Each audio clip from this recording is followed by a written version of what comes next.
I'd like to call to order the work session on March 19th. It's now 5 o'clock. We have one council person not here tonight, and that's Councilman Osborne, and we'll excuse her at the next meeting. All right, the first thing on the agenda is, and there's a list reminding council tonight to wait till it's done. I'm not sure that works with all the information, so I'm going to leave it on the presenters to give me a hint. Okay, what is the best time to take a little break rather than wait till the end? Normally it works, but on budget in the beginning, I'm not so sure. So, okay, thank you.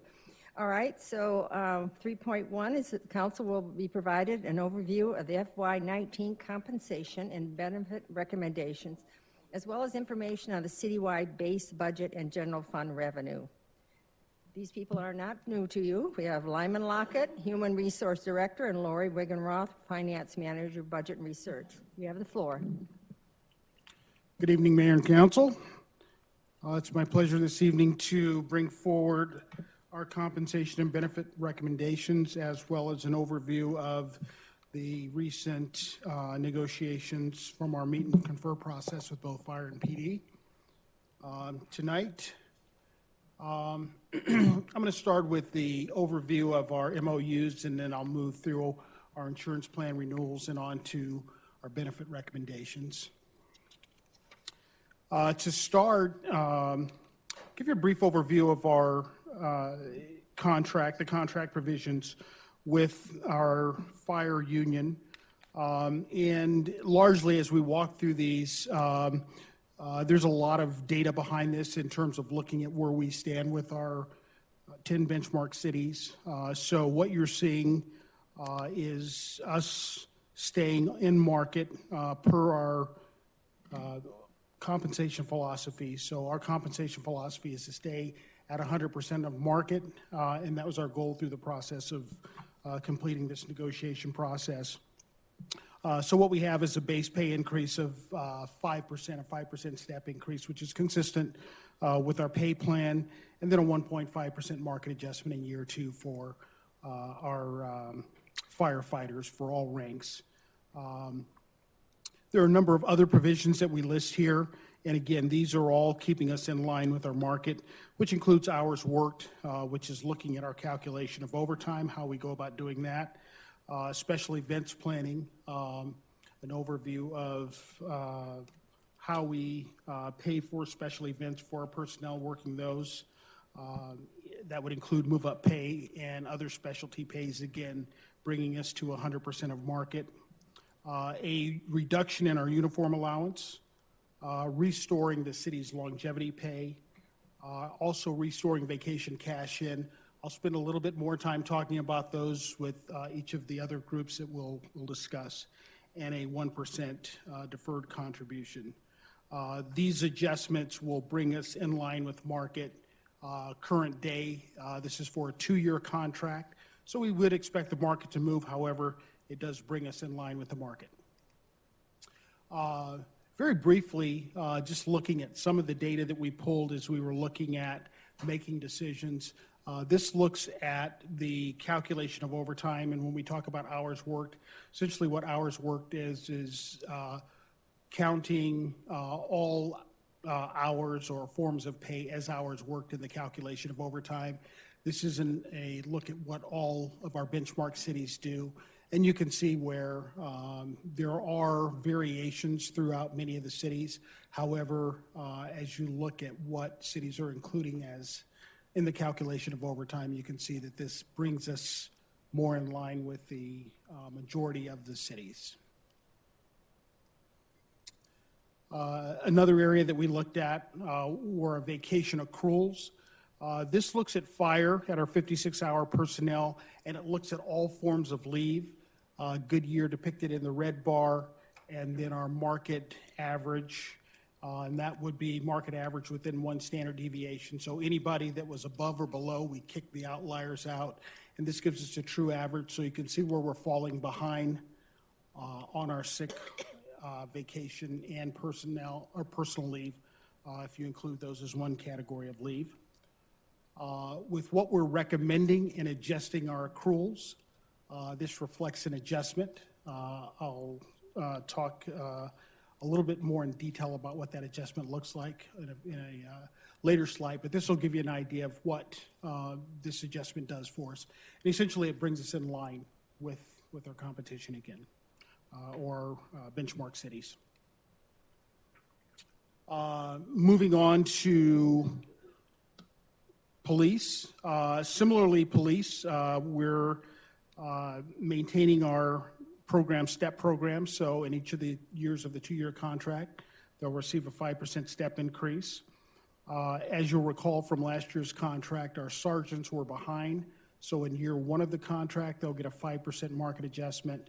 And in year 2, police officers will receive a 2.5% market adjustment. This also includes a 1-for-1 adjustment for our lateral police officers brought in, and makes an adjustment to our internal people to ensure that we maintain equity. Again, you'll see hours worked, as I talked about with fire.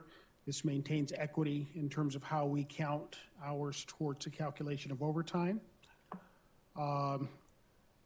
Restoration of the vacation cash-in, the vacation accrual adjustment, a change in the floating holiday policy. Currently, they get an 8-hour floating holiday. We're changing that to 10 hours since they're all required to work 4 10-hour shifts. And you can see the impact of that. Moving on to non-represented staff, and I'll say I do have a pause here at the end, so for any questions that you may have. Moving on to You gave the message, you're going to pause. Somebody heard it, so. Councilman Stipp? You did say you wanted to pause for questions. I had one planned a little later, but if you have a question now, I can take any questions you may have. I think it's important to review once again why staying in market is so important. Can you talk closer to the microphone? Pull it up a little bit. Thank you. The question that I asked was if Lyman could explain why it is so important for us to stay within the market. And we've talked about a lot of things, and we've talked about market, but why is that important? Yeah, Absolutely. and along with that, I'd like you just to highlight special events. Absolutely. I think the public misses that what that takes and who's paying for it and who has Sure. time. Okay, thank you. So market is extremely important in gauging where we're at against our benchmark cities. We have 10 benchmark cities that we look at, and this provides us the opportunity to be competitive in our compensation and benefit processes to attract the best and the brightest.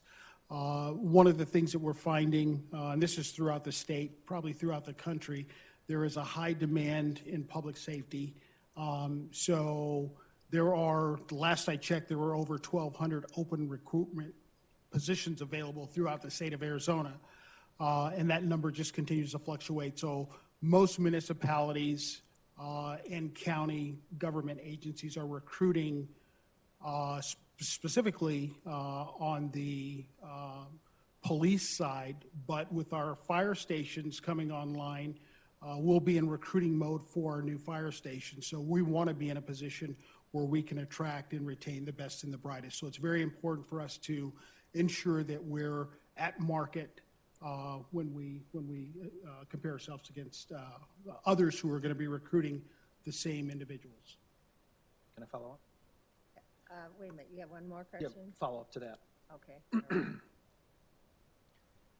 And I know this is going to sound laborious, but I think it's really important that we talk about why that is so important. The amount of time that it takes for us to hire, train, the expense that we go through. Can you talk a little bit about that?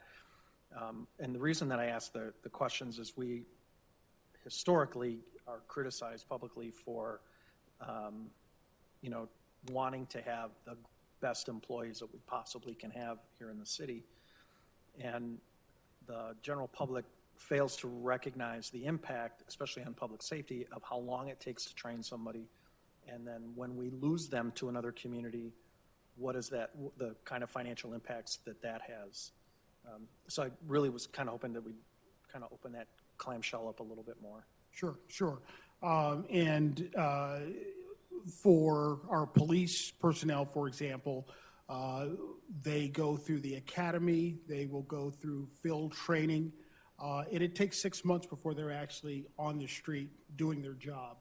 So that's a tremendous amount of investment in time to train someone up to the level that they're ready. Fire goes through a similar process with their academy and preparation before they're ready. So there's a large investment in people that we're bringing into public safety before they're even capable of their day-to-day assignments. When you lose someone, obviously you lose all that investment. But beyond that, the recruitment process, to begin a recruitment process, the recruitment processes are lengthy, and to weed out and to find those that are the types of individuals that you want in public safety, it's a very long and arduous process to find individuals and to ensure that you have people that can meet all the qualifications as well. When you get into the aspect of going through the background checks and see how many people fall out of that process. Again, when we talk about finding the best and the brightest for these roles, we're talking about a process that, again, is lengthy and very rigorous and very costly as well. So I'm not sure if that hit the areas that. Close, okay. Bill? And again, I appreciate the questions because that's kind of where I was going to come from. But just to make sure that I read the presentation up forward for budget year 18-19, can you just give me a high-level bottom line of what the budget impact is for 18-19 for fire and police as a result of what we've done so far here? So for 18-19, we're looking at, and I'm just backing up through the slides here, for fire, it's about 1.3 million. And for PD, about 2.1 for those 2 years. And the only reason I ask is we're going to have a discussion a little bit later on some policy changes on some what we didn't know, what we know as far as the actual one-time ongoing money. So I'm trying to get a flavor in advance on what that pie is starting to look like, and this is kind of putting that in perspective for me on that money. So, and the reason why when we get down to the bottom line, there may not be a whole lot of money, and there's part of the reason as we go through and try to take care and market and what we're trying to do with our current staff that we have. So again, I appreciate that. Thank you. Sherry? And I'm going to echo that. I think one thing a couple years ago when you did a presentation for both public safety, police, and fire was we saw the little red line and we were under the line. And we really were having trouble with those compression issues. So my question is, I'm pleased with what you've brought forward. I think it's very doable.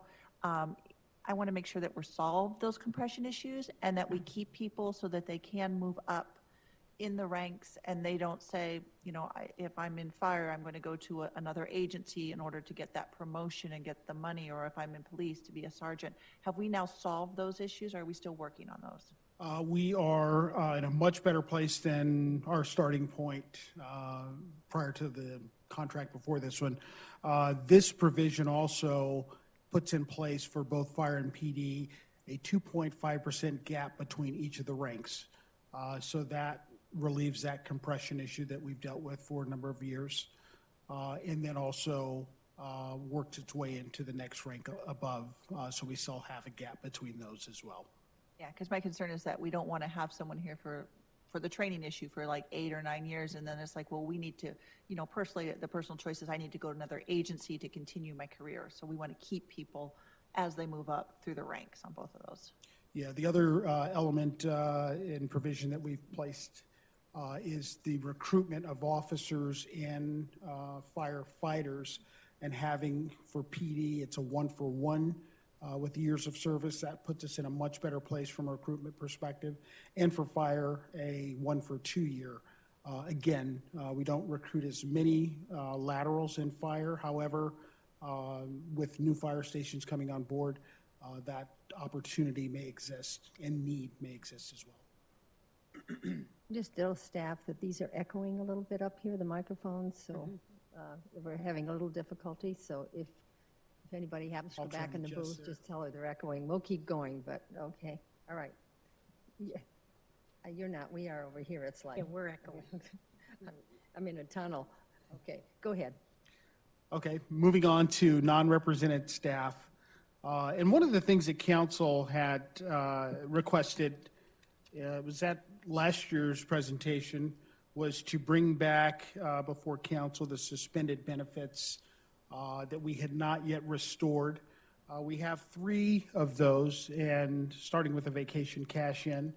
The vacation cash-in still is within our policy. However, it was suspended back in 2008 during the economic downturn. There were other benefits that were suspended. Many of those we've gone back and restored, but these 3 things we have not. The vacation cash-in provides for a 40-hour cash-in of vacation time if the employee has 80 hours on the books and has taken 40 hours in vacation time. So there's a provision that they must take vacation time in order to utilize this benefit. We're recommending restoring that for our non-represented staff. As you can see, we do have that in both provisions of the fire and PDMOU. We also had a retirement health savings account, and that program, essentially based on the number of hours you have accrued, if you had 480 or more up to 720, we would automatically move 24 hours into a retirement health savings account. If you had above 720 or higher, we would move 48 into a retirement health savings account. Again, we're recommending restoring this benefit. We've received a lot of feedback from our employees over the last several years about whether or not these 2 benefits were coming back, and again, our recommendation is to restore them. The last one, criteria-based promotions, we're not recommending. We're recommending eliminating that. We're managing personnel in a different way now. With our new Munis system, it allows us to implement position control. So it gives us greater ability, yes, and to manage. So that would be our recommendation. I'll talk a little bit more about those as we move through. So for our non-represented staff, what we're recommending is a 5% merit increase. And one thing I would like to spend some time on is just kind of the evolution of where we've been going back to the economic downturn. One of the first steps that we did during the economic downturn, or just before, is we moved our non-represented staff off of steps onto open ranges. That gave us greater flexibility during the economic downturn. We weren't locked into 5% steps. We then moved to a quartile system, which gave us a little flexibility to spread increases in a different way. And we removed that about 2 years ago. And now we're in open ranges, and we feel like we're at a place where the equity, restoring equity is a key element of what we're trying to do. So that 5% brings back the equitable salary increases for non-represented staff. You'll also see hours worked here, so that, again, would be universal throughout the organization in terms of how we calculate overtime. Vacation cash-in, again, our recommendation is to restore that. Sick leave conversion, one of the new things, and you may see a lot of conversation about identity theft, certainly being on the minds of many with some of the breaches that have happened out there. With Experian, I think there was 50 million people that were breached. This is a new area of employee benefits, and we want to bring this forward. This would be for non-represented staff only, but you're seeing a lot of companies moving towards identity theft as a benefit. Bilingual, small adjustment to our bilingual pay. So those would be the elements for our non-represented staff. Talk a little bit about the vacation again. I showed the vacation accruals for 56-hour personnel. This is for our 40-hour personnel, so you can see where we're at. This is pre-adjustment, and you can see where we're falling behind, particularly on the top end of the scale. So we level off at 15 years and higher, where other organizations that are in our benchmark city group, they have another tier, either 1 or 2 tiers for their longer-term employees. So we feel this also addresses some of the concerns that maybe some of our longer-term employees have.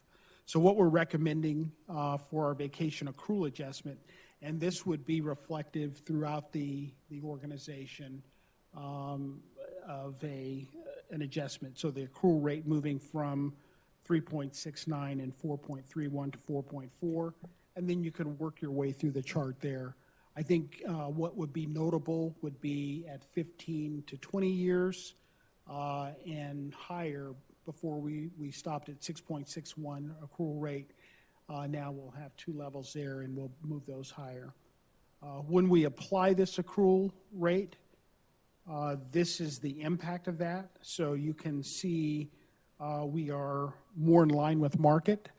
We're consciously slightly heavy on the front end, and we think that answers some questions that millennials have about what they're looking for. So part of what we're also looking is how do we attract millennials who are entering the market where time off is a greater concern.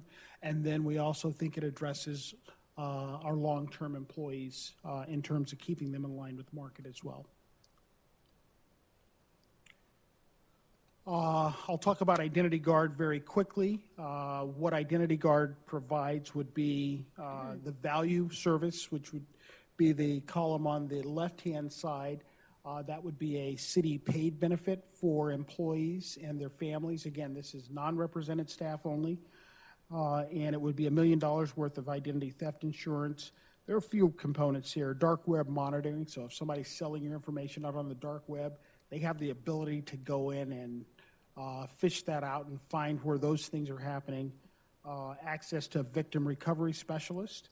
And then employees could also buy up if they wanted higher levels of coverage. So if they wanted credit monitoring, credit score monitoring, those kinds of things, they'd have the ability to buy up if they so desired.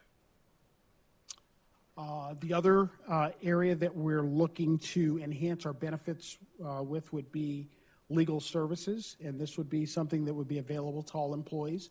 This would be an employee purchased benefit. $14 a month, and we're still in the process of negotiating this. That rate might actually come down a little bit if council approves moving forward with this. And one thing that I would say at $14 a month, if you do any kind of estate planning or typically use an attorney, you're probably going to recover whatever costs you're paying for it. So we think this is a great addition to our benefit package, and again, something that would be employee paid. And I can stop right there. Yes. Joe? Tell you the truth, I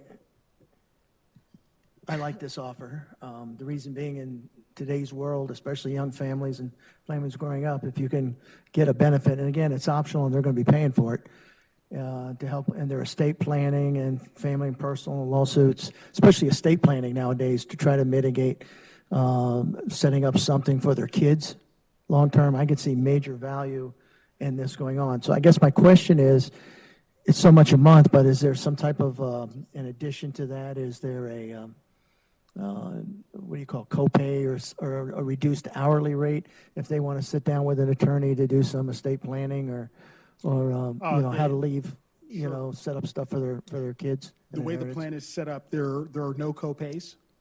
So you sit down with an attorney, you have an attorney draft a letter, you have an attorney work on a trust.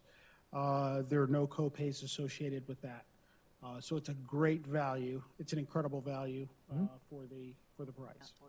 Again, I'm a big proponent of this, especially for young families today, to make sure they get their family planning down, or any families with kids. To want to ensure they have the inheritance set up right kind of going forward, and they're paying for it. So that I have no problem with. Sherry? I guess I have a different view. I've participated in some of these plans, and I've participated in several referral services.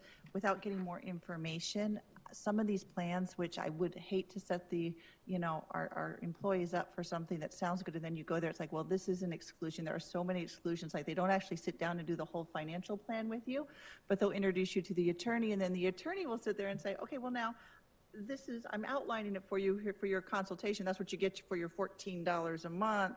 But now if you want the full plan, and like family law, usually divorces aren't covered, or, I mean, there's so many exclusions in some of the major plans that I would be very concerned. I'd love you to look into it more to see what the exclusions are, because like I said, we've participated on both ends, we've been solicited on both ends, and that's a concern. It's also my same concern with some of these dark monitoring services, without knowing if it's from one of the credit bureaus, because you see a lot of these Credit Karma sites online and everything and they say they monitor your credit score. Well, they don't monitor your FICO score. They kind of get your credit report and they kind of make their own score for you, what they estimate it would be, which isn't really your FICO score that if you went to the bank. So it does give bad information. So I applaud you for looking into these, but before we start offering them, I would love to get some more detailed information about them. And I'll just back up and speak to Identity Guard. So there are two identity theft services that are considered the premier: LifeLock and Identity Guard. Identity Guard has been in the business for over 20 years, and they're actually regarded as the best with their computer systems. So much different than a Credit Karma. This is an actual identity theft insurance and insurance monitoring. So it does work with the 3 credit bureaus. So you're working with TransUnion, Experian, and Equifax. Okay. So they work directly with them, or they pull their data. I should say they pull their data from them, and they set up credit monitoring. So what you're getting is your actual credit scores. So your credit scores that they're generating is what you're getting. But So why, you can also get that free on your credit card now. you can get it free. So as you're stepping up in level here, what you're getting is they're monitoring the credit. They're actually doing a credit assessment, a credit theft assessment, if you will. So they're going out and they're looking at your footprint, whether it be, if you work your way all the way up to the premier services, your social networking footprint. So if you have kids that are on the web and they're looking for anti-bullying. So there's a lot of things that they're working through with a higher level. And we can certainly provide counsel with more information on these to reach a comfort level. But this wouldn't be anything like a Credit Karma where you could. I'm just very concerned because you see a lot of these advertised, even LifeLock, that we're going to pay for this, and then there's a whole slew of exclusions on what, we have $1 million of coverage, but it's kind of like you're buying the warranty, and then there's like a whole, well, we don't cover if this happened or this happened, and that's my concern that, if the city's going to pay for this, Let's make sure that they're given the print enhancements so they know Certainly. it and understand it. rather Certainly, than just- as well as exclusions. So as we talk about exclusions, we will get the printed, published exclusions. And I had your same concern when we talk about legal services, because I've heard different things, specifically with legal services about exclusions. So we've looked at the pages of exclusions to ensure that, hey, is this real here when you talk about no co-pays? Or, so we can provide additional information before we move forward. I would appreciate that. Thank you. Absolutely, absolutely. I was just going to ask, do you know if other cities are offering the same type of service? And if so, is it the same company? And is this how we became aware of it? So someone has a proven record on how it works and how responsive it is to our employees? Definitely on the legal services side, we have other municipalities that are working with Hyatt Legal, it's through Hyatt Legal. So we do have reference points there that are in municipal government. On the identity theft, there are many in the private sector. I don't know of any public sector locally that we know of that have stepped in that area yet. I look forward to hearing back from you on Sherry's request. Absolutely. Joe? I know I had asked for this. I think there's some major value, and I can appreciate where Sherry's coming from, but I think there's value if we can offer anything where quality, we can get some discount legal services for our employees, especially in the estate planning area. To me, there's a significant value in that because with the tax laws constantly changing and variety, it's amazing what it's going to cost you if you don't do some really smart estate planning with your kids and something happens to you. Who's going to take most of it or who's going to get most of it. So anything you can come up from a plan that's reasonable pricing where employees can get that discount on quality service, that's what I'm kind of looking for. Bill? On this particular slide, Lyman, did you say that the identity guard is only available to non-covered employees? That's correct. That's correct.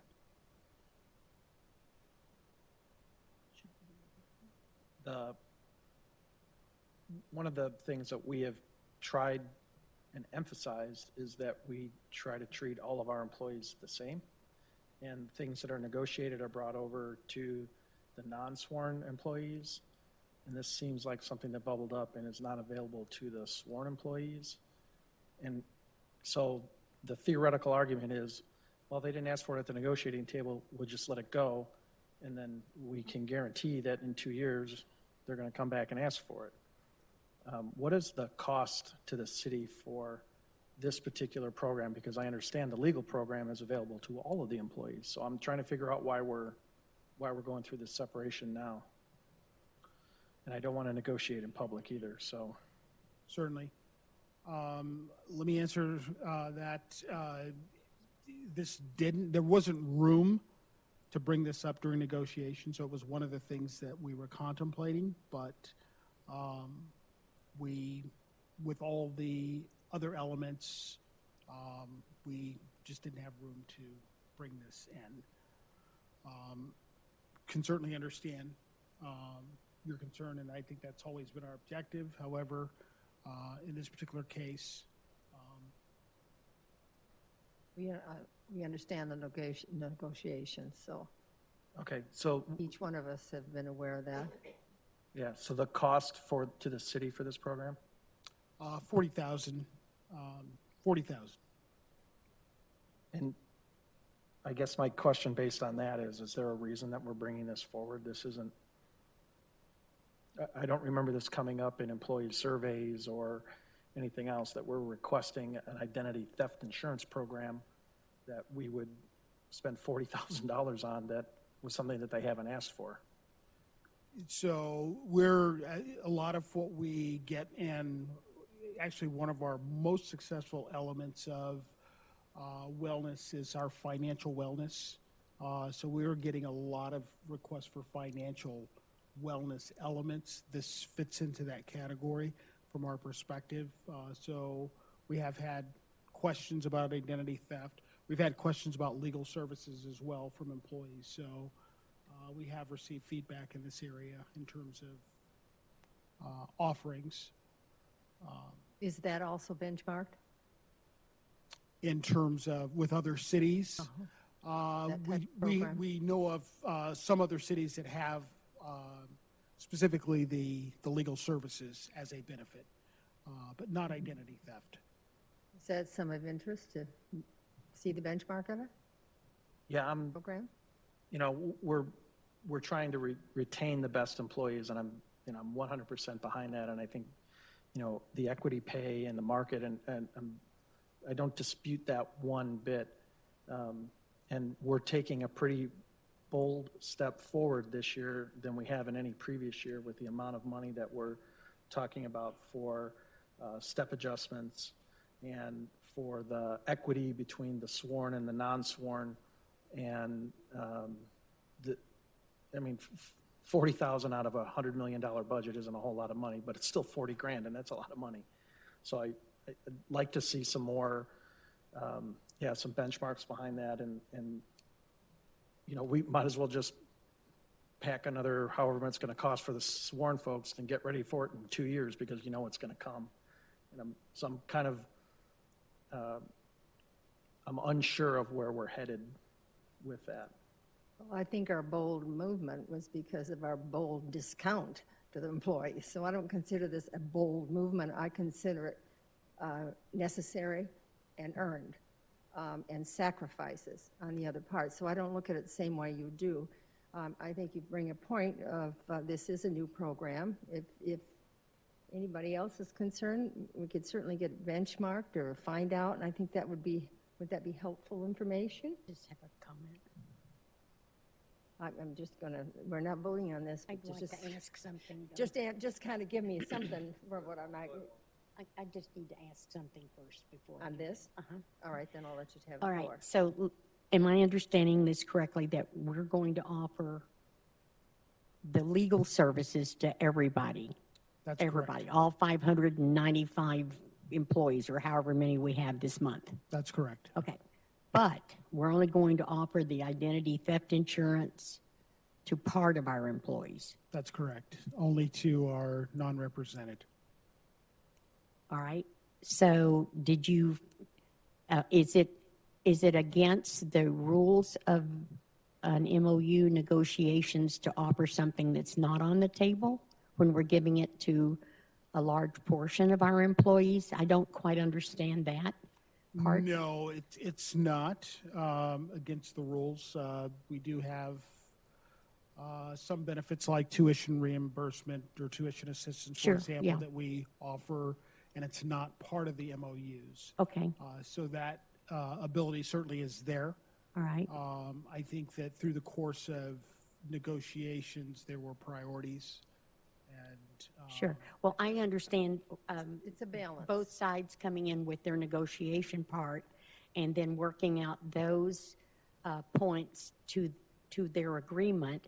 However, they didn't know we were going to offer this, I don't believe. And in good faith, since we're offering it to almost everybody that's sworn or non-sworn, I'd like to know what the cost would be to give it to everybody. Number one, because I don't like to segregate our employees for any reason. Although I do know police and fire are in a category all to themselves, and we have to deal with them differently because their responsibilities are different and their needs are different. And that's a given. But for something like this, I don't want to pick and choose who we give it to, personally. If we're going to give it, we need to give it to everybody if we have the money to do that. And it's a service, I think. I'm going to inject something in here, and it's about balance. And we don't give the others everything we give police and fire. That's just the way it is. Okay, so this is kind of one of those offers. And I can understand if you don't think it's worth it, but I would like to make sure that you give it a chance and go out and get a benchmark on it, because I don't think you can compare the police and fire to the other employees. It's definitely different negotiations. They definitely have organizations to do those negotiations. We're understanding to that, appreciate what they do and the sacrifice that they make. So I just think this ought to be something that before we make a no, yes, that I would recommend at least get a benchmark on it and see how it goes. Can I get that from people? Go ahead, Brandon. Yeah, so talking about the beginning, I mean, I like that we're bringing everybody up to the market value. I think that's important for just the same points that Lyman mentioned, bringing everybody up to the 100% so we compete against our benchmark cities. And to Sherry's point, if we're going to offer something, make sure it's good quality to our employees as well. They can actually use it and benefit from it. And but I'm on board with looking at benchmarking the identity guard to see what other cities are doing, and equality with both groups of people. So. Thank you. Yep. Joe? Yeah, I don't have a problem with getting the benchmark, but you got to keep in mind, I'm a firm believer we want to get them all equal. But a couple of years ago, depending on the focus, the MOUs for the police were different than the MOUs for the fire, and one had some benefits that the other one didn't because their focus was on other issues. So I appreciate us all coming up to that, but they have not always been equal. No, The health savings plan was part on the MOUs, but not part of the other employees. So Depends on what the priorities are when they come in and negotiate, and I can appreciate, I would like for that to be as standard as possible across the board. No, I agree with that, but to think that they've always been like that is not accurate. You're right. Anything else? Okay, go ahead.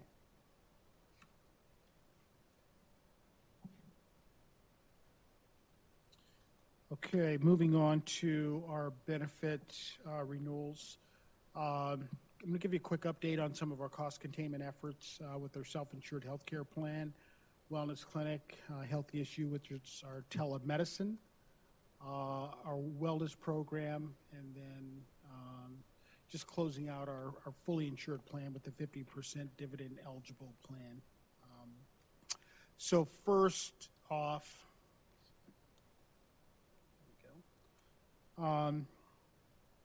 this is a quick financial overview of our medical insurance plan, which is now self-insured since July 1 of this past year.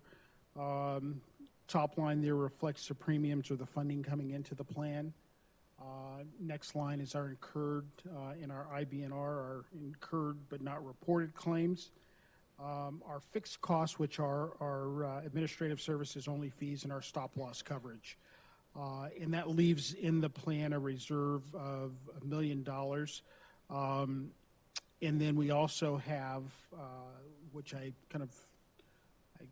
glossed over in that first slide there, when we closed out our fully insured plan, we had a 50% dividend eligible component. So we received $669,000 back from Cigna. So that puts our total restricted reserves right about $1.7 million. And this is 7 months of the plan running. Based on our calculations, our what we consider to be our required reserves are right about $2.9 million. So we're more than halfway there, which is great news after 7 months of the plan. When we brought this to council, brought the concept of moving to a self-insured plan to council, we thought it may take us 2 to 3 years to build up the appropriate reserves, but it looks like we're on our way to doing so. So we're feeling good about the plan. We have not hit our stop loss coverage at $250,000 pooling point as of today, knock on wood. So again, things are running well with our plan. As we look at some of our cost containment efforts, the clinic, looking at utilization, our average utilization is 66.9%, which is made up of a low month of 54% and a high month of 79.5%. At fully staffed is right about 85% or full utilization.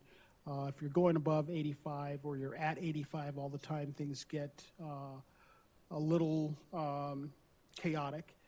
Because you need to make room for workers' comp coming in. You need to make room for, although we don't promote walk-in, sometimes we might get a walk-in. So you have some unexpected things that happen. One thing that I would say is this is also last year's data. So this is January through December. We really just started hitting a flu season towards the end of this year. Last year, we didn't have much of a flu season at all. So we're seeing an uptick. And we are hitting 85% and higher in our peaks. So as we look at utilization, we think we still have capacity. However, there are points and times where we're pushing that capacity. You can see the top 5 diagnoses. So these are some of the things that give you an idea of what they're working on out of the clinic. And then in the right-hand box there, you can look at a savings of $107 above our operating costs, $107,000. And that would include getting the same services for procedures, urgent care, and then some of the costing or coding savings that they do in a clinic environment or in a environment in the medical community versus what we do in the clinic. There are productivity savings that are built in, so we know that it takes employees less time to go to our clinic versus going to a provider in the medical community. They may be gone a half day or more if they're going in the medical community. If they're going to the clinic, they can get in and get out much quicker. So this is a conservative estimate of savings from our clinic. We think it's a little bit higher when you look at some of the other intangible costs. Joe?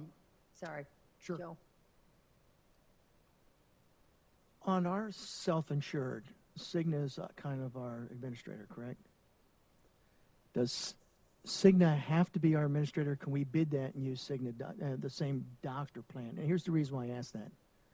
I've had the opportunity, or maybe not a great opportunity, to go through some therapy for a shoulder issue. And what I'm finding out from the therapists out there is that a lot of these companies are really squeezing on physical therapy for whatever reason. And I've been told, and again, I'm getting this third hand, so how accurate it is that Cigna seems to be one of the most that are squeezing to make the hoops you have to go through for additional physical therapy. So my question is, if they're doing that, and since they are the administrators of ours, I don't want to change any doctors. But can we look into administrators of our program to ensure that if the doctors who are saying that your patient needs X, that our administrators not squeezing, from allowing you to go do that as a result of trying to cut costs, which I know that's fine, but, I don't want to be in conflict with the doctors itself. And if they're doing that in an environment where it's maybe not quite as secure out there, because who knows where this healthcare is going, that's why I asked the question is, can we keep the doctors, but kind of go out and bid who manages it for us without disrupting the actual network? Or have a chat with Cigna to see what they can do when it comes to physical therapy and how they treat doctors asking and giving you, what do you call it, scripts to go and have this stuff done. Because that's what I've heard from physical therapists along those lines. And they're not the only one. They just, in their opinion, are the ones that probably squeeze it the most. So. Sure. A kind of a multi-pronged issue that you're bringing up here. Quick answer to your question is yes, we could go out to bid and carve out that portion, which would mean buying into another network, Blue Cross Blue Shield, United Healthcare. So you'd be buying into another network that may not get all the same docs that we currently have under Cigna. So there could be disruption there. And one thing I would say that Cigna is not the only one.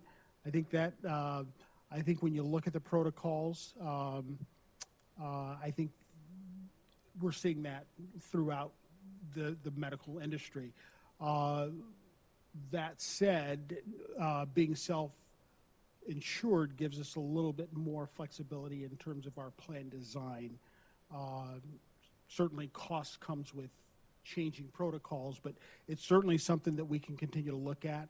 We have access to more data now to study physical therapy, to study those things, and to request either of Cigna or from our broker to study what the impact of making some kind of change to those protocols might be.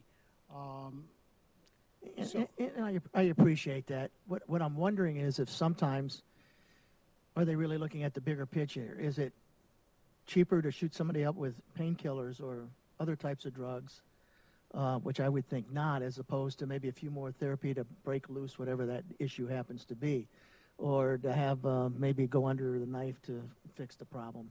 But I agree with you. I've heard that they're not the only ones. I've just heard that they're squeezing the most. So, again, for whatever it's worth. I interject on this subject. Okay, again, there has to be some record of employees that are, from the physicians are asked to have this kind of treatment. So before we just jump into something, let's get the stats on kind of looking over what the whole health plan actually has been used for. It gives us an idea of, in fact, I'm not saying any that I'm sorry that they're doing what they do to you at that time, but is we're doing a plan. It's a plan that should benefit the bulk of injuries and care. Am I wrong on that? Or we were going to just go out and pick certain things? So I'm not against what Joe's saying, but I would like to have the information behind it before we pursue that. Yeah, and I don't disagree with you, Mayor. I'm just saying is if that's what's happening out there, I think it needs to be addressed. Yeah, yeah. Okay, so let's go on. Okay. Moving on to the next area in cost containment, we have Healthiest You, which is our telemedicine program, and we're at about 32.5%. That's right around where we projected. And this is for the calendar year of 2017. We had a total of 178 visits. Penetration, what that is the actual people who have gone in, employees that have gone in and registered their medical history. Some wait until they have an issue and then they go in and register. Some have done it in advance, or either they've already had an issue. So 10 minutes is the average response time. So if you've used it, you go on your app, you say, I need a doc. Clock starts ticking, and 10 minutes is the average time before someone calls you back. That's a great service. And Just a we're great estimating our service. savings to be about $92,000, and that savings is based on the average cost of emergency room or urgent care and what we'd save going to Healthiest You. Digging a little bit deeper into our medical insurance renewal. Clicker's, I'm moving a little faster than the clicker is. So here we have our medical renewal. And one thing I'll say, that the numbers that you're seeing here, we're actually still in the process of negotiating our rate with Cigna. You'll see there our individual stop loss. We received an increase of 16.8%. Again, as I mentioned earlier, we have not hit our triggered stop loss at all, so we were a little bit concerned with that increase. We are pooled, so this is an increase that's being handed to the pool. However, we're still negotiating it. So you can see a total increase of 9.5% in fixed costs. My guess will be that that number will come down. And we're looking at, to your point, Councilmember Pizzillo, potentially carving this out to another provider to bring down that cost. Is that the individual stopgap loss? Is that the one you're talking about, carving The out? individual, correct. And can you just explain it? What does that mean? So the individual, you could look at the individual like a deductible. So if it's set at $250,000, where our pooling point is, any claims below $250, we're paying for as a city. Once it hits $250, the stop loss coverage kicks in, and the insurance starts paying that coverage. So it's our safety net. And that's that cost to do that? Is that- Correct. Okay, I got you. Okay, go ahead. Okay, we have, we're still anticipating that we will have no change in our admin fees overall, but we may update that a little later. You see the numbers that we're looking at right now, but we're still in negotiations. EAP, no change in our rates with our EAP, our Employee Assistance Program. And then we still will receive a 50% wellness fund from Cigna. No change. That 50,000, Oh, did I say 50? Sorry about that. 50,000 in wellness funds. so that's if we do well, if we're healthy, then we get 50,000, optional $50,000 back as a city? No, that's Or we how get does- 50,000 up front to supplement our wellness program. Okay, that's 50,000 from Cigna to Correct. implement our wellness program, okay. That's correct. All right, thank you. And just a quick overview of plans. This is where our employees reside, the plans that they've selected. The only change to our plan would be the IRS change in the deductible amount for a high deductible plan. So that's going up from $1,300 to $1,350, and from $2,600 to $2,700 for family. And then we're just seeing a slow migration to our high deductible plans. Again, no increase in premiums for our employees. This will be the third year in a row that we do not have a premium increase. So again, our plan continues to run well, and that will be passed along to our employees. And then the last thing I have here is just a quick overview of dental and vision. So for our PPO dental, which is where most of our employees reside, there is no change to the plan and no change to the premium.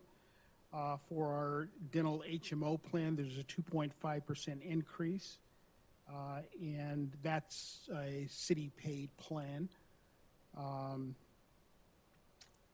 And vision, no changes with our vision. So with that, I'll answer any questions you may Questions? have. Molly? I've got a couple of questions on the dental and the vision plan. Could you go back to that slide real quick for me? You're saying that there's no change. Now, is there a change in how much the employee will pay for that plan? No. None at all? It's None still at the all. same amount that they were paying this year? And the Correct. same for the dental? Same for dental, Dental and the vision? vision, and health. Right, but the DHMO, and you said that's the one the city pays for? Yeah, that's a city-paid plan. Okay, so they have their choice of either one. Correct. Either the PPO or the HMO. Okay, so the 2.5 increase, the city will pay that increase, not the employee. That's correct. Okay, thank you. Jerry? Well, that was going to be one of my questions, so Wally got to it first, because I saw that there. I appreciate the fact that we're keeping the line on the medical costs. And so I'm very happy with what you've been able to accomplish and keep that low for our employees, and also the fact, as I know, medical costs keep going up. So I do appreciate that, and the telemedicine I've used that several times. That is just a wonderful plan. So I'm pretty happy with where we're going with that.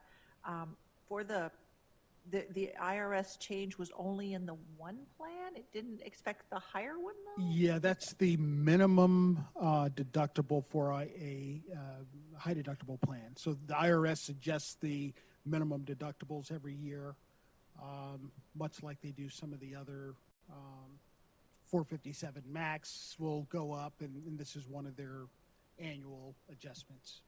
Okay, yeah, thank you. Joe? She asked my question, so I'm good. Any other question? All right, go ahead. Oh, you're finished, so thank you very much. Just a minute, I gotta get back to where I am. Who's next? Yes, here comes the budget. All righty. Here comes the Thank you. budget. We'll see.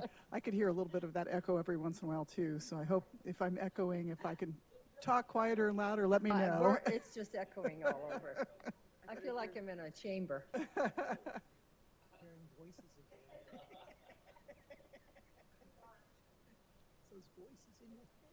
All righty, well, here we go with the rest of the presentation. We'll talk about the budget, the base budget.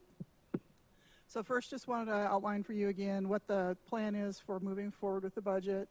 We're talking today about the base budget and the revenues and getting to what's available for funding additional items. And after this presentation, we will go back with what we hear here, as well as the work we've been doing with the departments to make a recommended budget, which would include proposed supplementals and any capital projects changes, and that will be for all funds. And then if needed after those meetings, we'll have another work session with you before we come back for the actual technical adoption of the budget. So the kind of breaking this up into pieces, and I will try to pause in a couple different places, but we'll be happy if we get to something complex. If there's more questions, I'll be happy to pause. But the focus for today really is about getting to resources and what funds are available for you to make decisions about changing city services or policies or those types of things. We'll go through revenues. I'm going to talk primarily about local sales tax and state shared revenues because those are two very large pieces of the pie, and we have some things we'd like to share with you there in a potential policy change as well. And then also, because we do have this operating cost set aside, that impacts the distribution of revenues between the ongoing and one-time piece. So we'll talk a little bit about that. I'll probably pause in the middle of that portion and then after that portion. And then we'll go on and cover the general fund base budget, the changes that are being made to the base budget, some information on what departments have absorbed, primarily focused on the general fund. I do want to just let you know what happened with the base budget on the other funds as well. And at the end of that, both those pieces, we'll be able to tell you what types of resources it looks like are available for additional adjustments to the budget in terms of additions. And then we'll just go through next steps, and we'd like to end with some of your discussion about some policy areas as well. So starting with the revenues, this is the distribution of this year's budgeted revenue. Just primarily want to bring to your attention, again, the two pieces we're going to spend the most time on is our local sales taxes and the state shared revenues. Those two areas essentially make up 80% of the general fund revenue, so that's where we spend most of our attention. In the area of our local sales tax, we've been including in the monthly financial report a little note about some changes that have happened with regard to the reporting that we have available for sales tax. With some of the changes that have been going on with the state and Department of Revenue, we now pay a fee for them to collect our revenue for us that we didn't before. That was put in place a couple years ago. And one of the things that comes with that is some additional data access, and in particular the city of Phoenix also began building a very large database and made a subscription to that system available to other cities, and we did subscribe to that system late in last fiscal year. One of the benefits of that is we have much better information than we did in the past. It's available to us easily. We've already identified some cases where we've done some follow-up and had some taxes collected that might not have otherwise come to Goodyear by using that tool.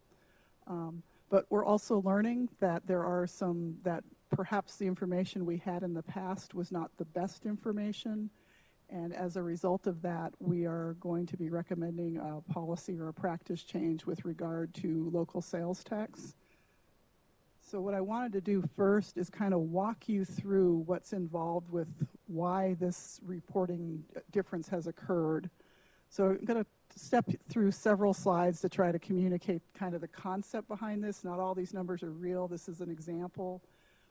In the former way we did our reporting of sales taxes, we prepared those reports based on the type of business. And so each business, when they went to the state and filled out their license for sales tax, they declared the type of business they were. So a hotel may have said, I'm a hotel.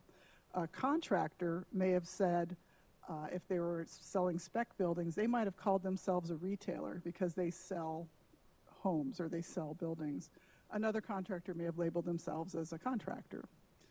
So the old system was based on the type of business you self-reported yourself as. The new system is based on the way you actually filled out your tax return. So the examples I am showing here are two different samples of how this has worked. So if you were declared as a hotel, and your particular hotel, you had both rented rooms as well as had a restaurant, you were reporting on your sales tax return all along that I had $1,200 in tax due for my hotel activity, my room rental, and I had $500 due for my restaurant activity. In our old reporting system, we picked that all up as room tax because you were labeled as a hotel. So we didn't see the difference between the room tax and the restaurant revenue. And just to show you, under the new reporting system, we are picking up what was on the tax return.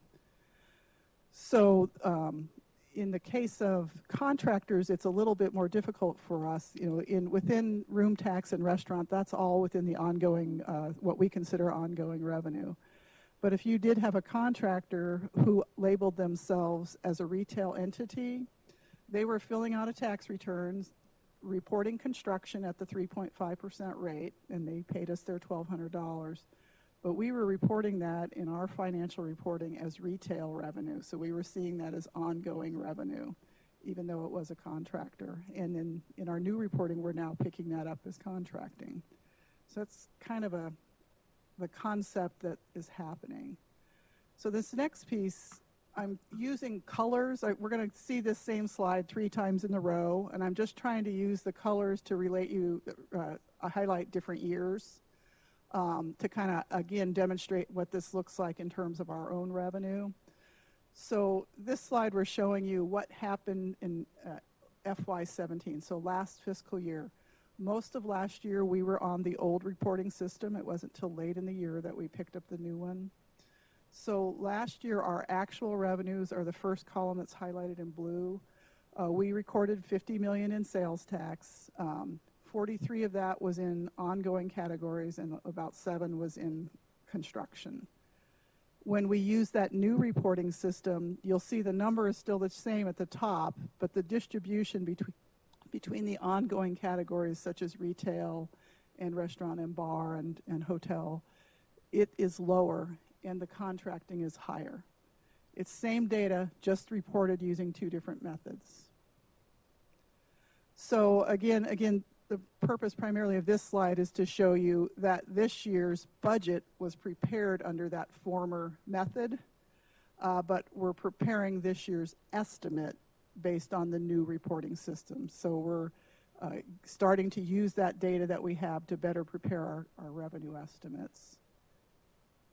And then this is then telling you that starting with preparing the budget we're working on now, we'll be comparing apples and apples. This year's estimate is based on the current new reporting system, and next year's budget is showing more typical growth rates from one year to the next. So we're budgeting in the future using this new reporting system.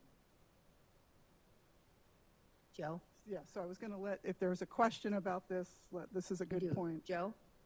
No, I understand it. I think you're going to get some questions, though. But the question I have is, since we have all these different codes, we still have GY 1, 2, 3, 4, et cetera. Are you finding any significant underreporting as a result? And I understand what's going on here, but that instead of reporting the 3.5 for a contractor, they report 2.5. Why? Because it's less.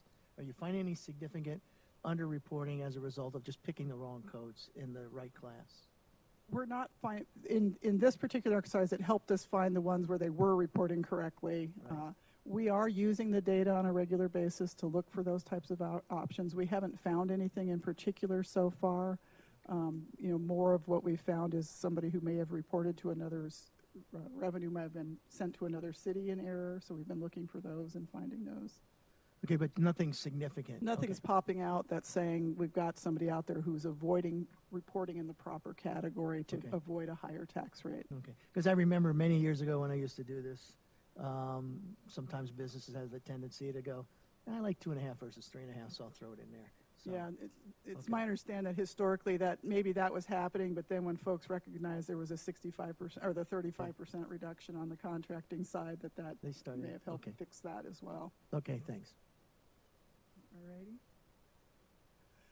So to again kind of walk you through what we're going to be what we're recommending as a policy or practice change relative to as a result of this change.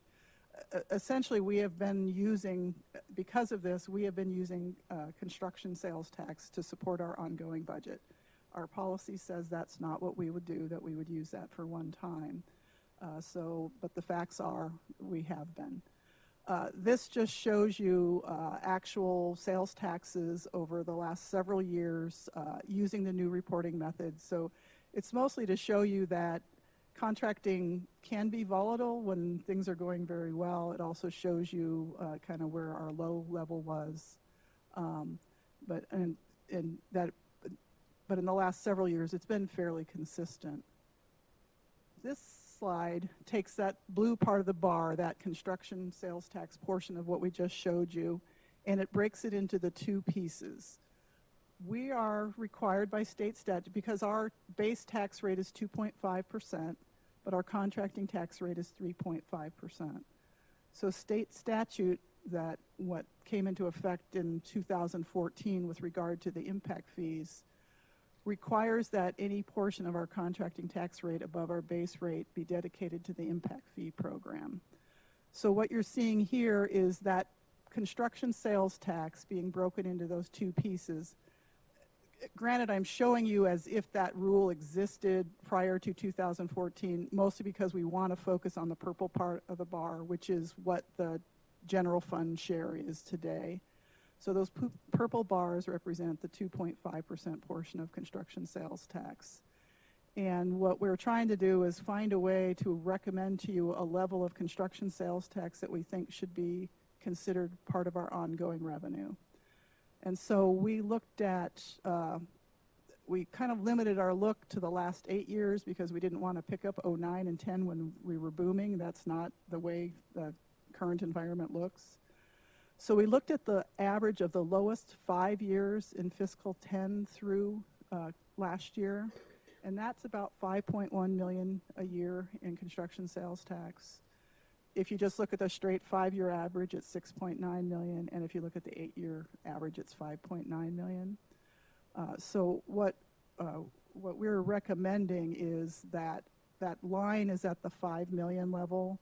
So we're recommending that we move $5 million to ongoing revenue of construction sales tax. And you can see since 2013, there's always been revenue above that level. So any questions on that? And we'll talk about the policy at the end, but just questions in terms of how we got here or this information before I move to state shared revenues. Ken? So I'm just trying to clarify. So you're saying you want to move 5 million of construction sales tax revenue so it levelizes out, so it's always in our budget Right, for ongoing also? where we would say the first 5 million of construction sales tax Go would be towards considered ongoing ongoing. to pay for day-to-day operational costs, and the amount above that would become a one-time resource to pay for capital projects and other one-time needs. So you're saying even though our policy says don't use construction for ongoing, you're saying because now we can see the differences and we've been already using it, that we should use the 5 million that we think it's always going to be there? Yes, that's what we're recommending, is that we should, that we have been using construction sales tax for ongoing purposes, and that we should set a policy to allow some amount of construction sales tax to be used for ongoing, and our current recommendation is 5 million. Okay, that makes sense now to me. Okay, I'm glad that we looked at the lowest years. That's okay. Okay. Okay. Thank you. Other questions? Oops. Bill? That's all right, I called you. Okay, Let's take time with that. I got it. It's all right. So the purple line represents you say the general fund share of construction sales tax revenue. Correct. So that's because the statute, That's what we theoretically had been using as one-time money. Theoretically. Just go with the theoretical part. yes, theoretically, a portion of that blue line has been used for ongoing in the past. Purple, sorry, did I say blue? Yeah, it looks black from here, but anyway. So, and if you look at the trend, the general fund portion, Yes, that unbeknownst to us portion, has been roughly 5 million. correct.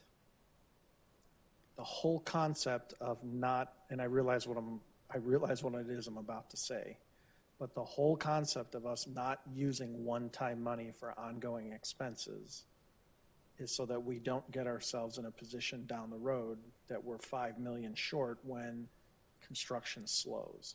Right, so that's why, for example, we wouldn't recommend like a percentage of construction sales tax be allocated to ongoing, because if it was fiscal year 8 and say we said we should allocate 75% of the general fund share to ongoing purposes, in that particular year we would have allocated 10 million, and we wouldn't want to be in that position. Right. So that's why we're recommending kind of a flat amount that has been consistently achieved. Except during the recession when it was under 5 million. During 10, 11, 12, we were under the 5 million. Correct. So And theoretically, if that kind of event occurs again in 19 or 20, and we go back into a recession, we are planning to use ongoing one-time monies for ongoing expenditures that may not be there. yeah, Mayor, council member, recommending that, a couple ways to address that. One is we are looking at forecasts, and there's no projected reduction in the rate of building permits and those types of things for the next several years. So there's the growth rate may be slowing in that period, but it isn't expected to decline. We are also looking at, we have access, building permits and plans come here first. And so we work closely with the development services and engineering to understand what's in the pipeline. And it would be our intent that every 2 years or some other frequency, we reevaluate and we forecast the future and look to see if we should start looking for ways, if there's a concern that we wouldn't be achieving that in the future. But you're correct, we could be in a situation where we unexpectedly have a large reduction in contracting activity, and we could be paying for ongoing costs if it got as low as it did in 11.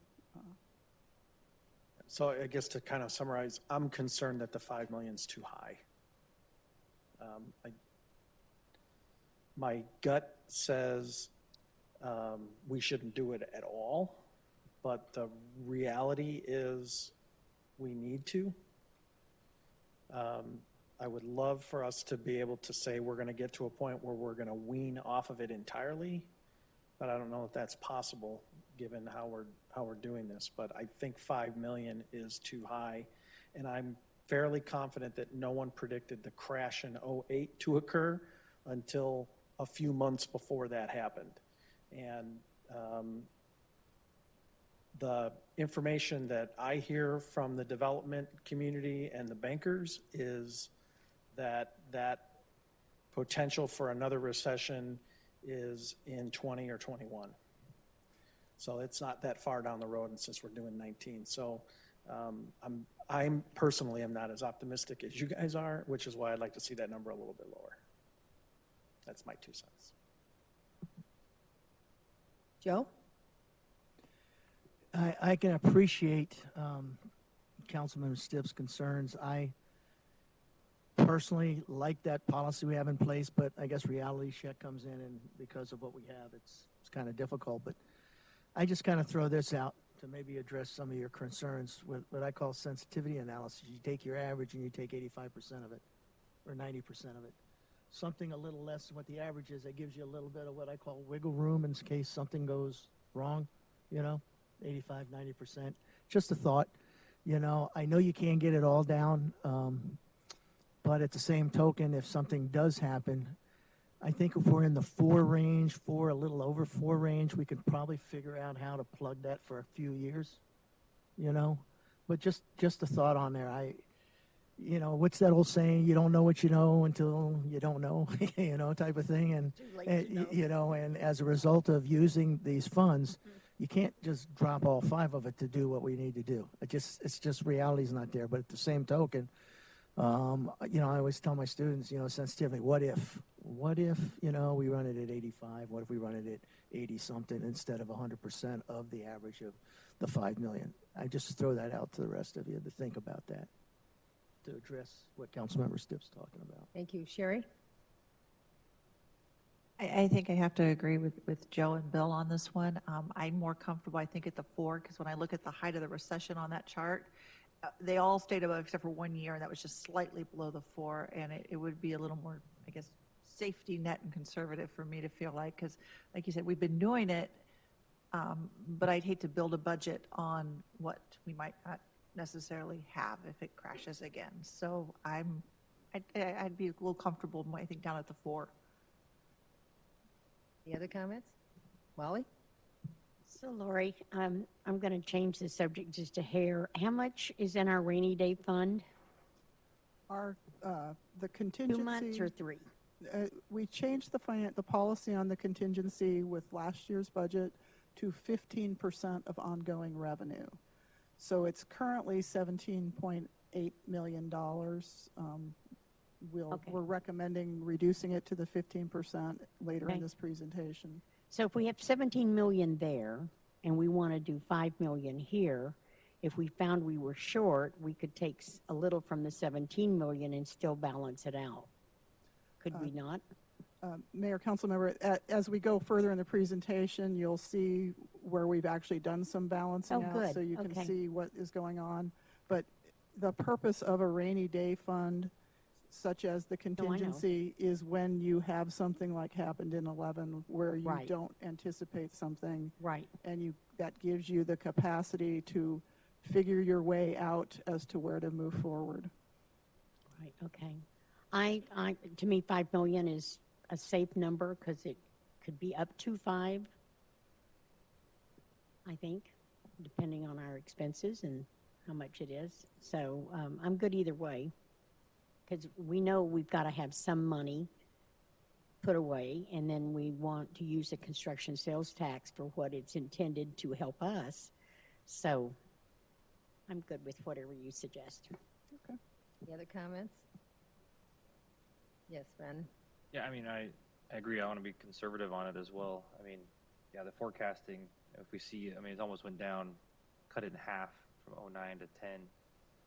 So, yeah, somewhere between 4 and 5, I think would be good for me, with the leeway that if we do see, for forecasting, and we do see something like that happen again, that we can hold back, so. All righty, thank you. I'm not ready to call it. Okay, we have plenty of time, so. Okay, any other comments? All right, go ahead. All righty. So now I'm going to move to state shared revenue. And remember, this particular piece is almost a quarter of our general fund revenue.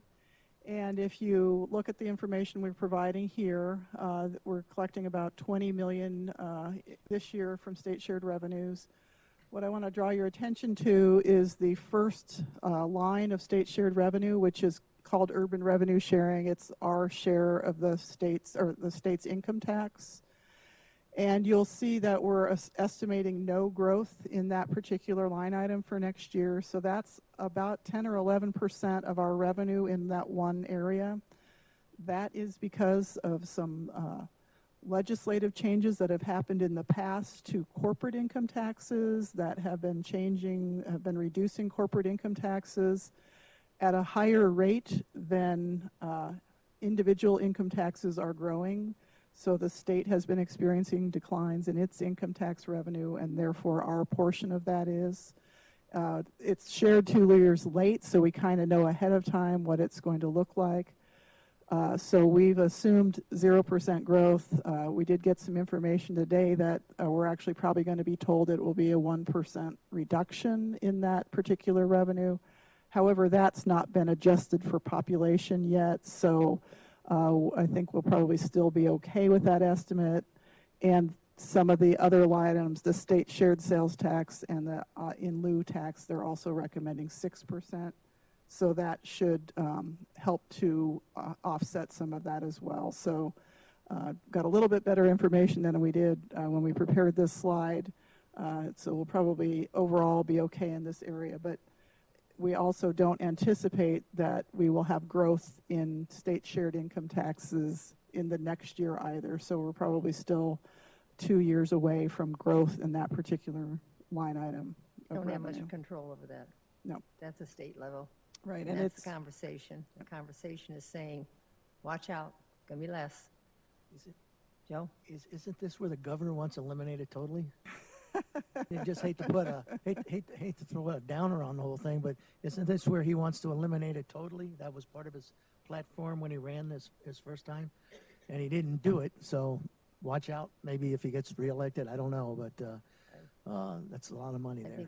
I think we need to plan and be prepared. Any other comments?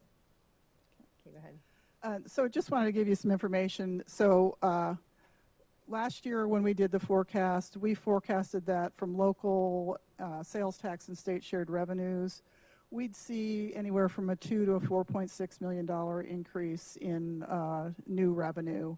With the information that we have just presented in terms of reducing our sales tax estimate, that portion that goes to ongoing because of this reporting shift and what we know about state shared revenues, we would only be planning, only have less than $1 million in, they're playing with the volume up there, in revenue growth next year in those two areas.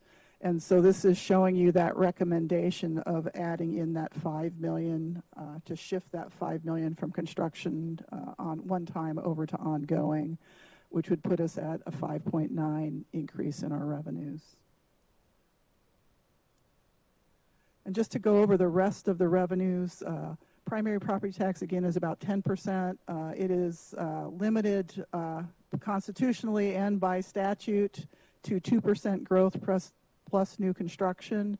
So that doesn't necessarily always keep up with our cost increases, but it is maximized per policy in the revenues estimates we have here. Development related, we are recommending that we use the prior 3-year average to set that budget for next year, which would put it about 500,000 higher than this year's budget, which is lower than the current year estimate. And we've always been conservative in that particular area as well for similar reasons that if the development community changes, we'd see revenue decline here. And that's about 8% of our ongoing revenue. And then for the balance of the revenues, we've assumed about 2% growth.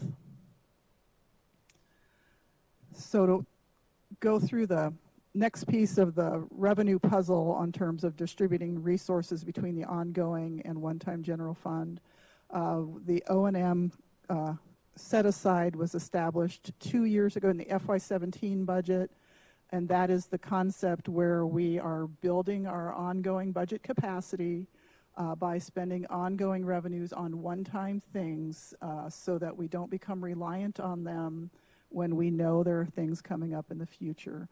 And so in this case, we haven't updated this calculation from last year yet because we're still working on the CIP, so we don't know if there's any CIP changes that would influence that calculation. But at this point in time, we are currently allocating 1.25 million a year additional resources into that set-aside calculation and then using it as those types of items come up. So with those 3 years worth of additions and then using the money we use in this year's budget for the police squad and the library, that would leave the new set-aside at $2.2 million. And the other thing we'll need to update this for is the ambulance program as well that was adopted in this year's budget. So that's where that calculation comes from. So to kind of show you the resource side, on the ongoing side, we start with the beginning balance of 1 million, which is essentially that carryover of that operating cost set aside, the portion that was at the end of last year. And then we're adding our revenue. We're showing that $5 million of construction sales tax, sending this year's or next year's set aside over to one time, and then transfers in from the enterprise funds for administrative costs and in lieu property taxes at 3.7 million. And on the one-time side, it's just the other side of the calculation. The beginning balance, of course, is made up of savings from this year, higher revenues from this year, and the increase in this year's beginning balance. And showing, again, the full construction sales tax there, then removing the $5 million based on the current recommendation, and then adding in the operating costs set aside. So any other questions on the resource side of the Joe? Go back 2 slides, right there. So if I read that correctly, that 2.2 negative, that's new money that's being set aside, right? Yeah, it's 1.2 of its new. We bring in the 1 million Okay. as beginning balance, so it's the net of that. So based on what you have in the construction sales tax, revenues are flat, in essence. Yeah, between the change in the between the sales tax reporting change and the state shared revenues. And based on my estimate, 6.1 million, if I calculated it correctly, is all of the personnel and benefits and everything else that you showed us earlier, which means we got a negative number up there. So that's probably where that negative number is going to show up a little bit later, I guess. Well, we're adding the 5 million. When we get later, you'll see a positive number because we're assuming that there's a 5 million shift in construction sales tax. So we'll see that when we get to the balancing these resources against the expenditures. But yes, it would be a I'll wait till I negative. get to it because my indications are you don't have any money, but let me see what you got when you get. Yep. Go ahead. Okay.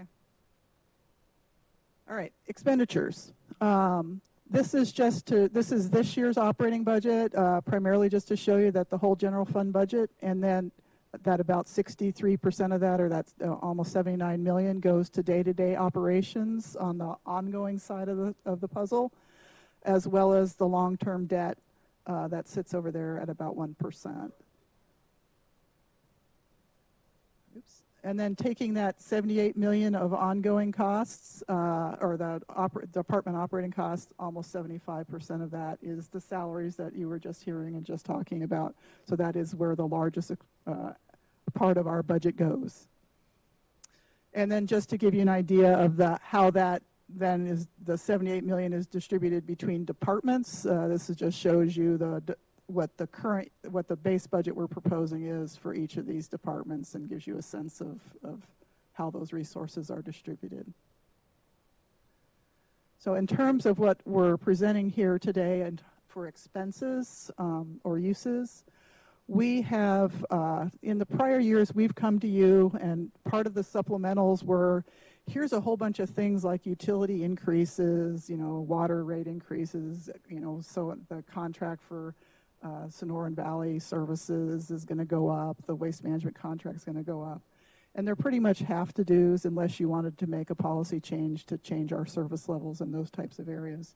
So rather than treat those as supplementals, we've gone ahead and added those types of items in rather than have you go through the exercise of being told you really need to do these. We're just putting them in. We're going to review with you what we've added as a result of that. We also have included the salary and benefits that Lyman just reviewed with you, so the full amounts that were just discussed are included in the numbers we're going to review. And the CIP is in at the amount that the most recently adopted council CIP, so there's no changes. If you looked at the absolute numbers, you'd see one change, and that's only because the pavement management program is currently partly budgeted in the streets budget, operating budget, and partly in the CIP. There's no difference in those two activities, so we've moved that all into their operating budget, so it's in one place instead of split up two ways. It just causes extra work as opposed to any benefit otherwise. We've got debt service in at what the current debt service issuances are. Transfers out of the general fund are to the ballpark for the operation, the difference between their operating revenues and their operating costs, and for the ballpark debt. You noticed earlier I did not talk about the set-aside, the PIC set-aside. This is the year that the PIC set-aside is fully consumed, so it's the year we reach having done that work to get prepared, and so there's no longer PIC set-aside. We're at the full amount of debt service for the ballpark. And then for the HERF, again, HERF is another area where we account for all of our streets expenses in the HERF fund, and then we do a general fund transfer in for the difference. And so those transfers are also in there, and those funds have already had their salaries and those types of things added as well. Stop right there. Yes. Sherry? This is my yearly question. So at the ballpark, do we have any news on, or have we gotten an update on when payments are going to start? Because I know they won the next level of the lawsuit, so I was hoping maybe that'd free up some cash. I haven't heard anything recently. In fact, at one point in time, we had a slide in here about potential threats and potential opportunities, and if someday that money materializes, that would be an opportunity for us to have one-time money for another purpose. But they will get. But we aren't counting on it. On that. Yeah, Yeah, so just make sure they get an update in. Yeah. Oh, Here comes our update. Oh, we had somebody pop up out of the audience. All right. The last information we had was about 2021 was when we would start seeing those. That's from when we met with the Arizona Tourism Authority last year. We do have a meeting scheduled with them within the next month to get their most recent update. The biggest thing is I know is distributed in the memo was the Arizona courts had ruled that the rental car stays in place. That's something that's really good for us. So their projections they showed us last year should be consistent with what we heard. So 2021 is what they said last year. Again, in all of our financial statements and so on, we are not counting on that money. So when it does come in, if it does come in, it would be extra for us. Thank you. Right. Would that be the original amount that we spent, or is that also interest over the years that? It's going to be the original amount, but it will be based on what actual collections are, and then we'll just get it for however many years it takes to pay it off. Thank you. Go ahead. Thank you. All righty. Okay. All right. So other uses, the asset management funds are included per the policy. These are the funds where we have a 10-year plan, and we place into those funds the annual average required to keep them funded for moving forward. We have been talking about developing a plan for facilities. At the budget retreat, we also heard some discussion about we need to step back and really look at our facilities needs. Do we need a city hall? Do we need different buildings?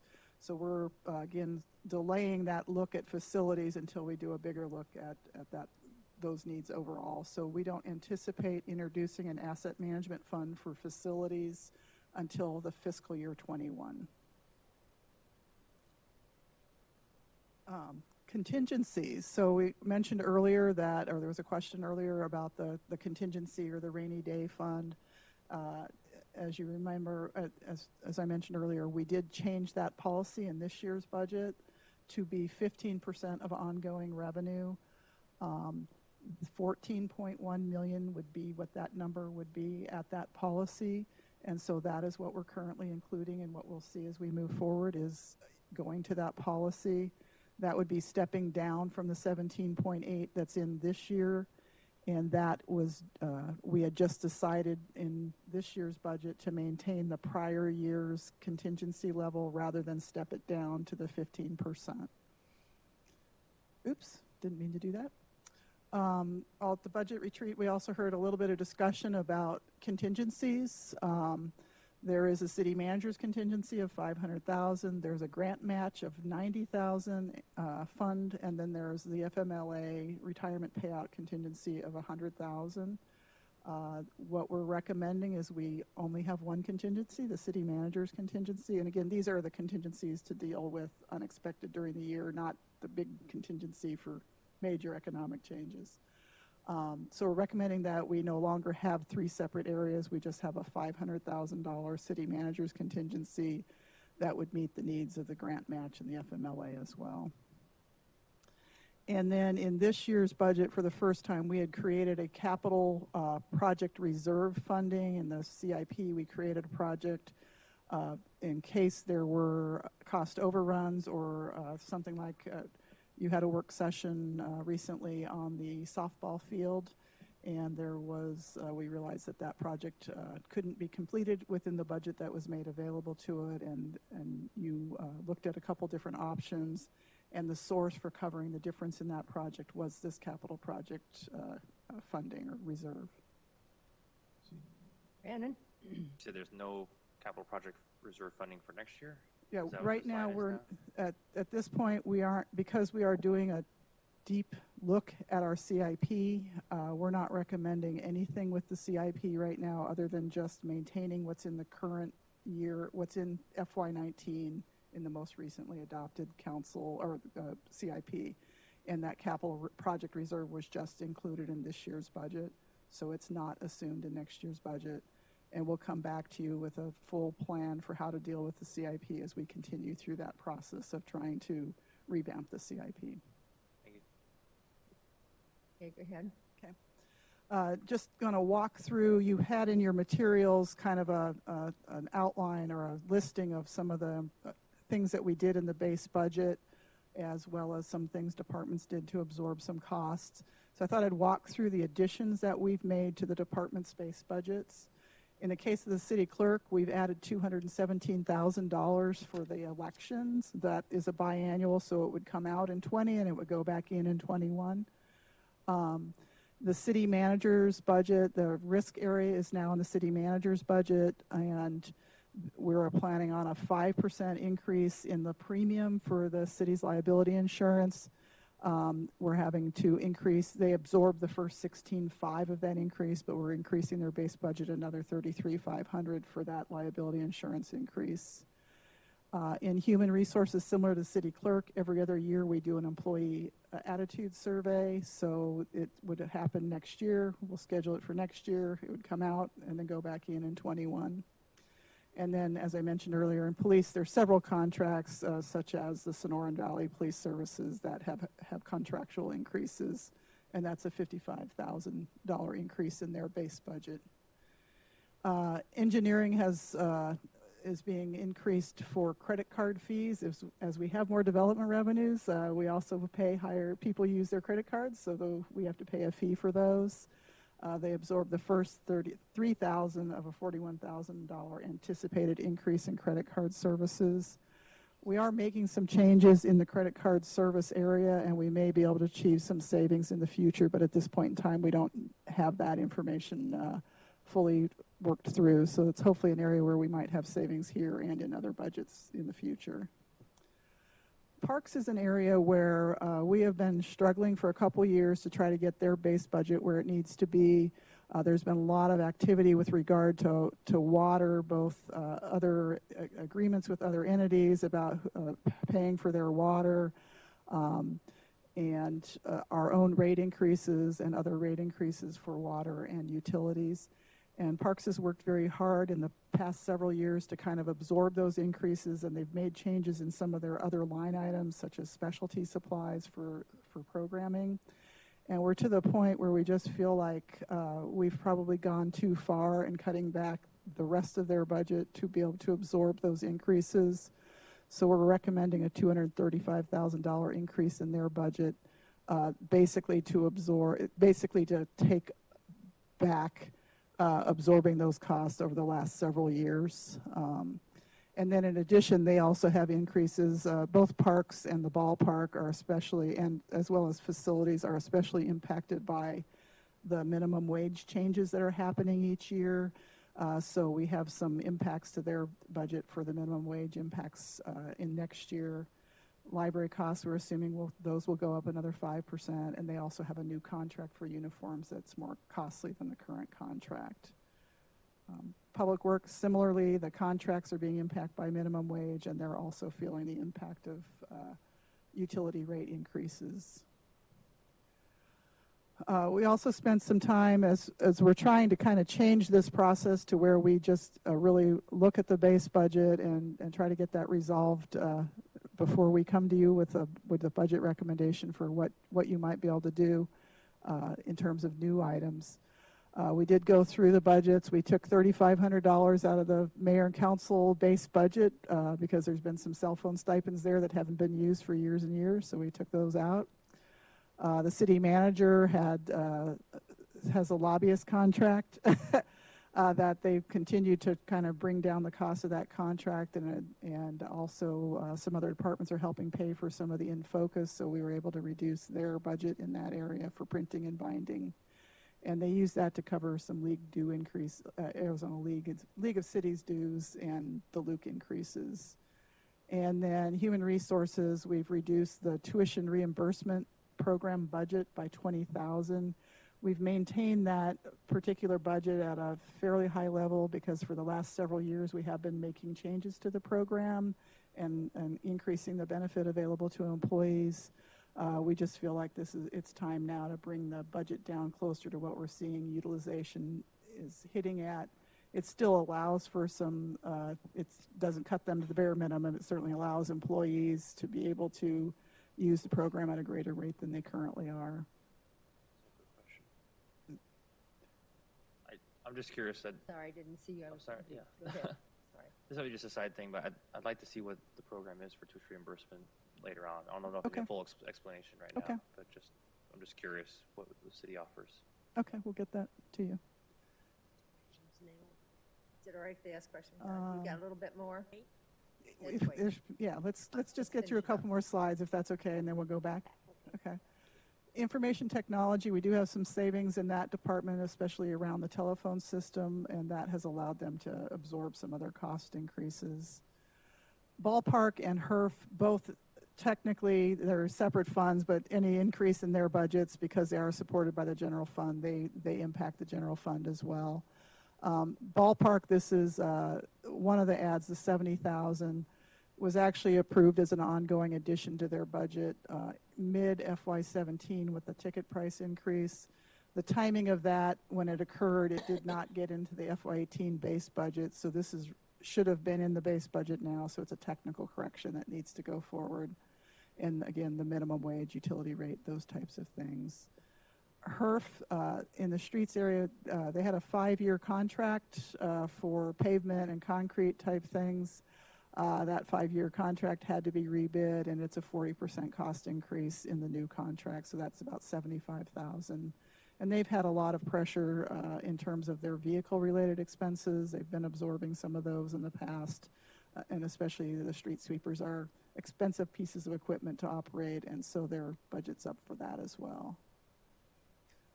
Other funds, just to let you know what we've done in their base budget, you heard about credit card services, both water and wastewater. We're adding some funding for those.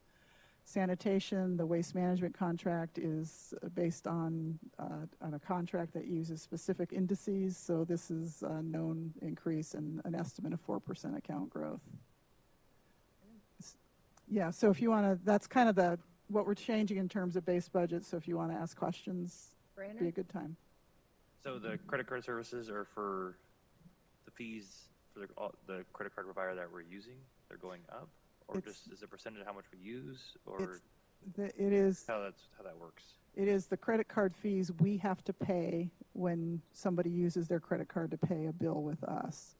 And it's another area where we've been absorbing increases and more people are using credit cards is when we raise our water rates and people use their credit cards, they charge more, our fees go up. So it's just kind of it's expensive doing business when you allow credit cards. Okay, I guess I'm confused. So it's not our employees using the credit card to go purchase things. It's citizens paying their bills, and we're offering the credit card service. Correct. So, okay.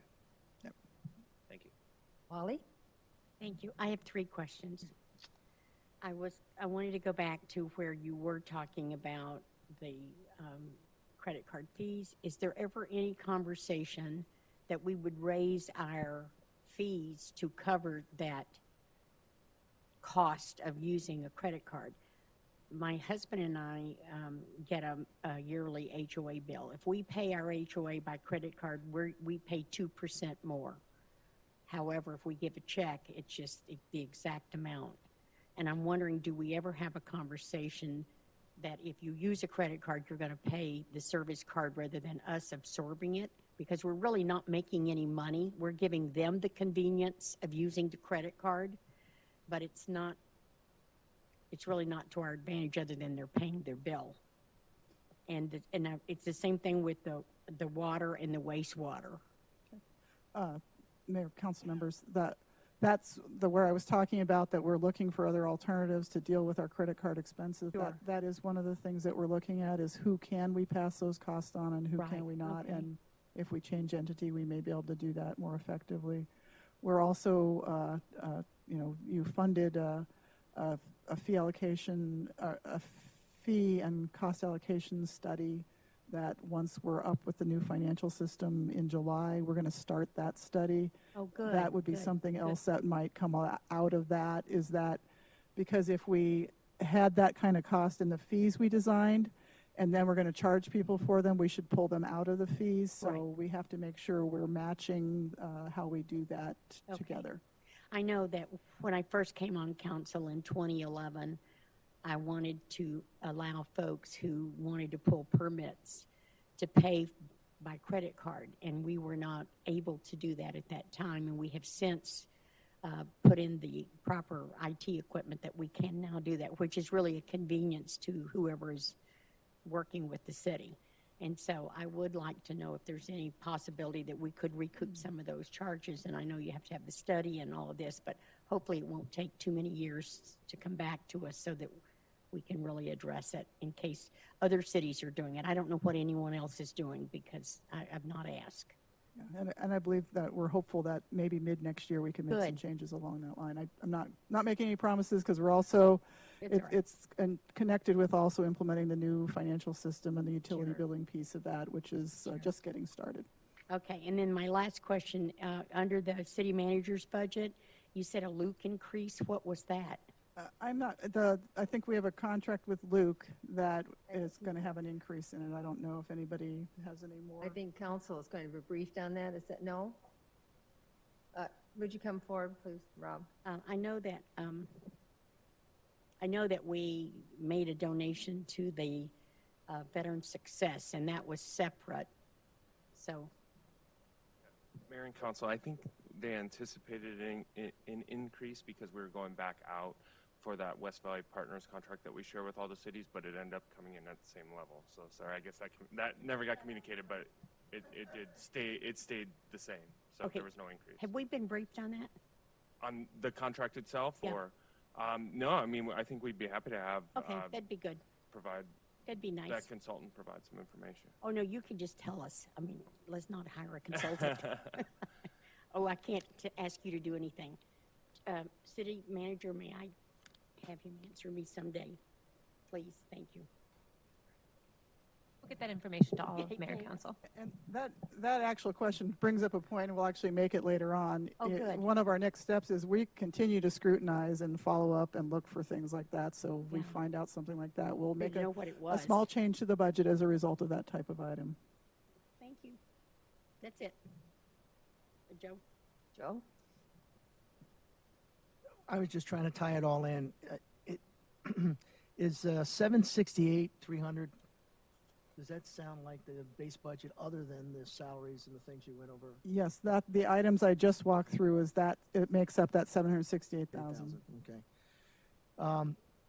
What is the total general fund operating revenue that was put in, including the 5 million and the transfers in? Is that around 98 million? About right? Yeah, I think it was 94.5 or something like that. I 4.5? don't remember. Let me get back to that slide on my stack here. What I'm trying to figure out is 98.4. You 90 remembered it better than I did. was it 98? 98.4 yeah, is what we're saying in resources, including that 5 million. Yeah, the next slide. If you're ready to, if you don't, I can move on to the next slide if we don't have any more questions on the Well, base. what I'm trying to figure out is with that 98 is we have what, about 11 million in debt service for the ballpark, right? Yep. General fund. And we It's- have about 2.5 in operating. That's about 13, 14 million. And you take that away and then you take the 78 or 88. And maybe you have a slide coming up. With all of that in and your 5 million, what I'm trying to figure out is what's left. Yep, well, that'll be in a future slide as long as we're done with it. I'll wait. Bill? In an unusual and historic moment, I want to compliment you, Lori. Hallelujah. Thank you. While we're on the base budget additions and changes, et cetera, the format that you provided it this year was far easier to read than it has been any of the previous years when it was broken down by each one of the departments, what the specific request was for and how much it was. And it made it very easy to go through it and understand it. And I think this is a good point to bring that out before you move on to the next segment. But I wanted to compliment you and the staff on doing that. I really appreciated it. Thank you, Councilman, and thank you for our staff because they worked on that. So I knew it wasn't, you weren't doing it alone. I have to agree with Bill. That was very, very helpful.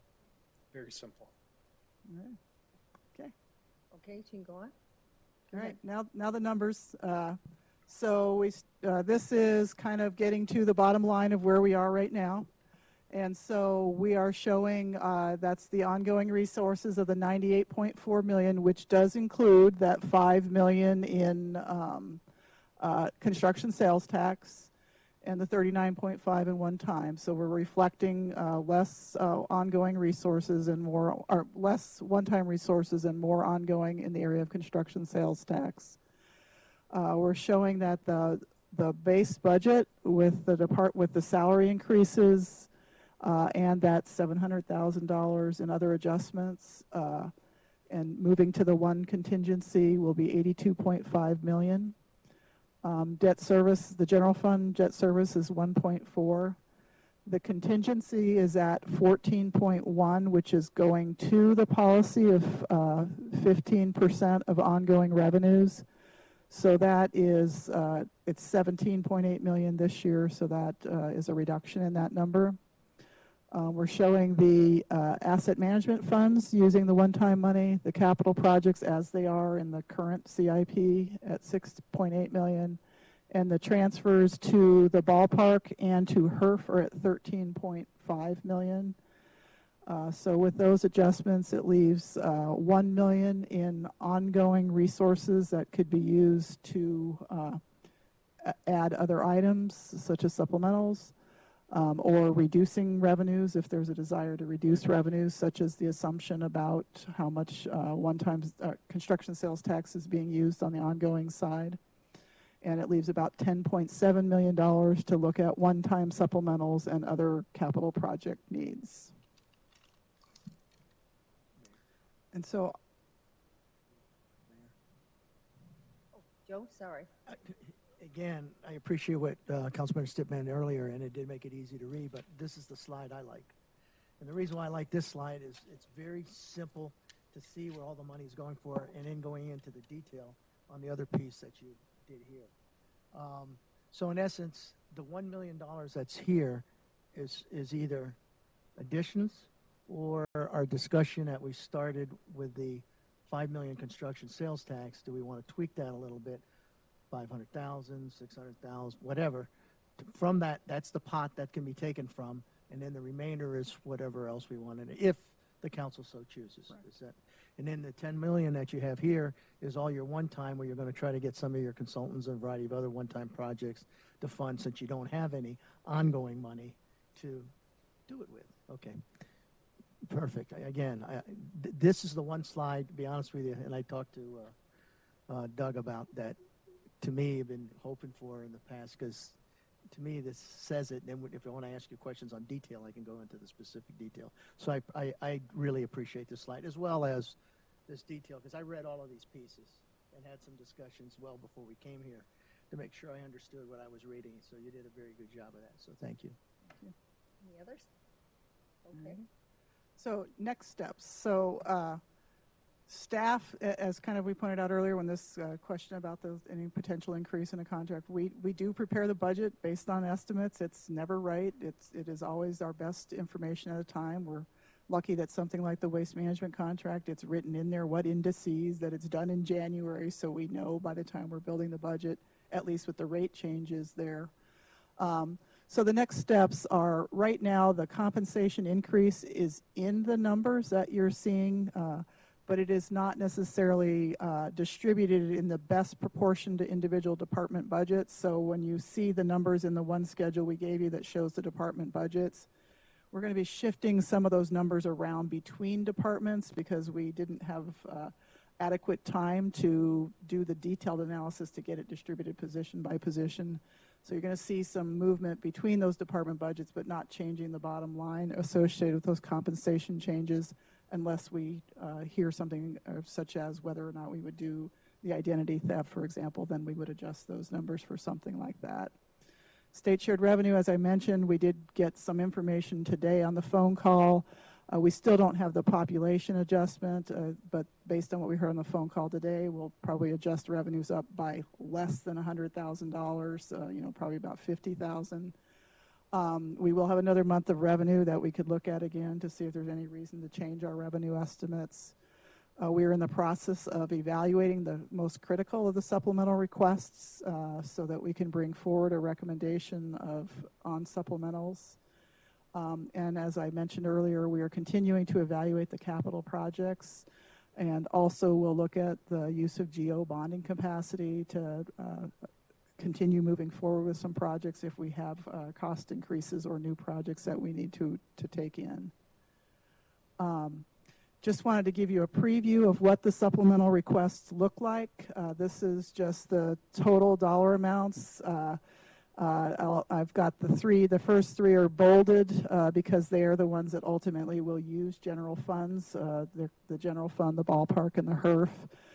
So as you can see, the supplemental requests are higher than the funds that are available.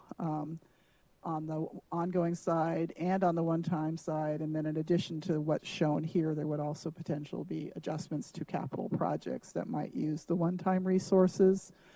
So that's why we're engaged in looking at these more closely, and we'll come forward with a recommendation based on what we hear here today, with a budget that has resources and expenditures based on what we think is the priority of council.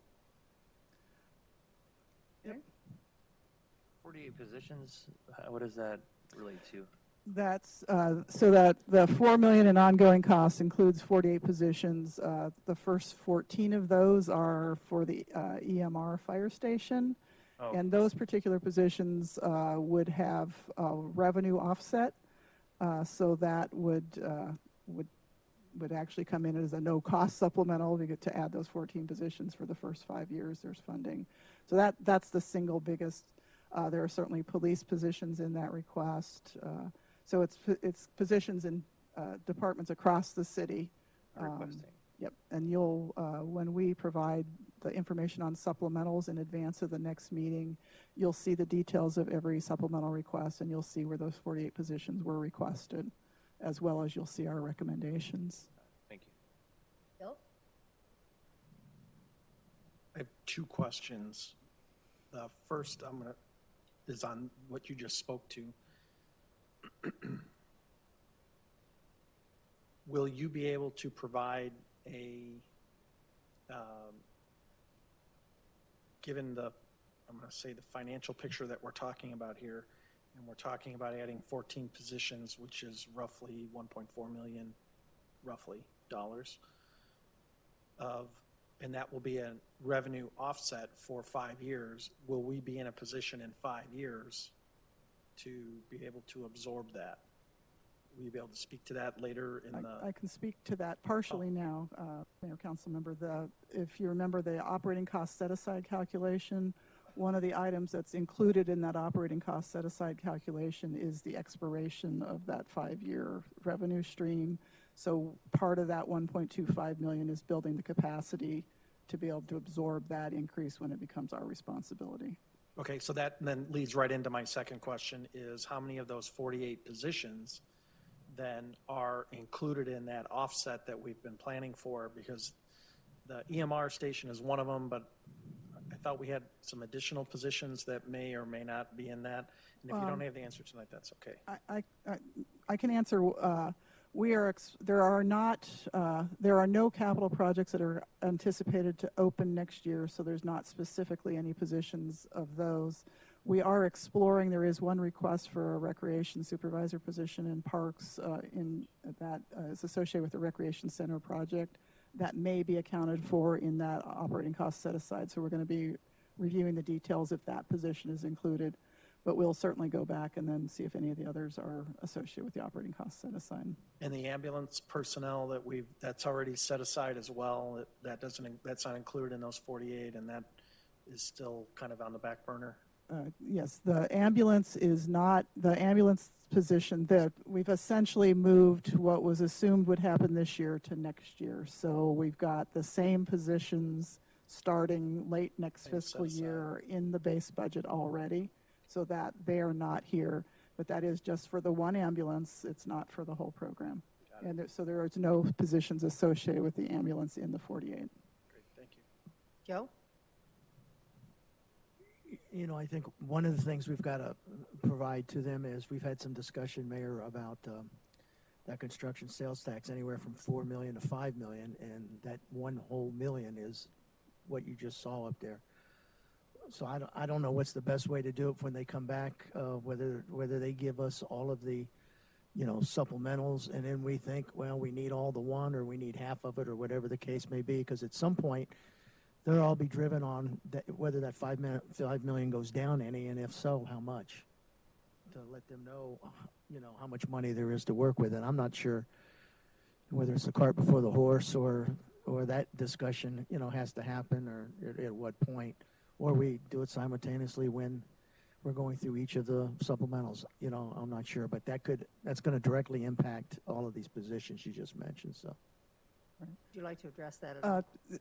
We would like to engage in that policy discussion. That's the last slide, is what we would like to engage in terms of the discussion for tonight to help us come back and recommend a budget to you.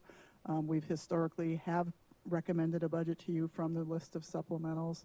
So just the last couple of things I wanted to cover before we engage in the full policy discussion is we had asked, there was a discussion before requesting an update on the GO bond capacity, so we wanted to go ahead and share that information with you. We did get the property tax information in February, and we've updated the forecast. We have changed our assumption a little bit, improved our forecast for appreciation part of the formula, but maintained the new construction portion.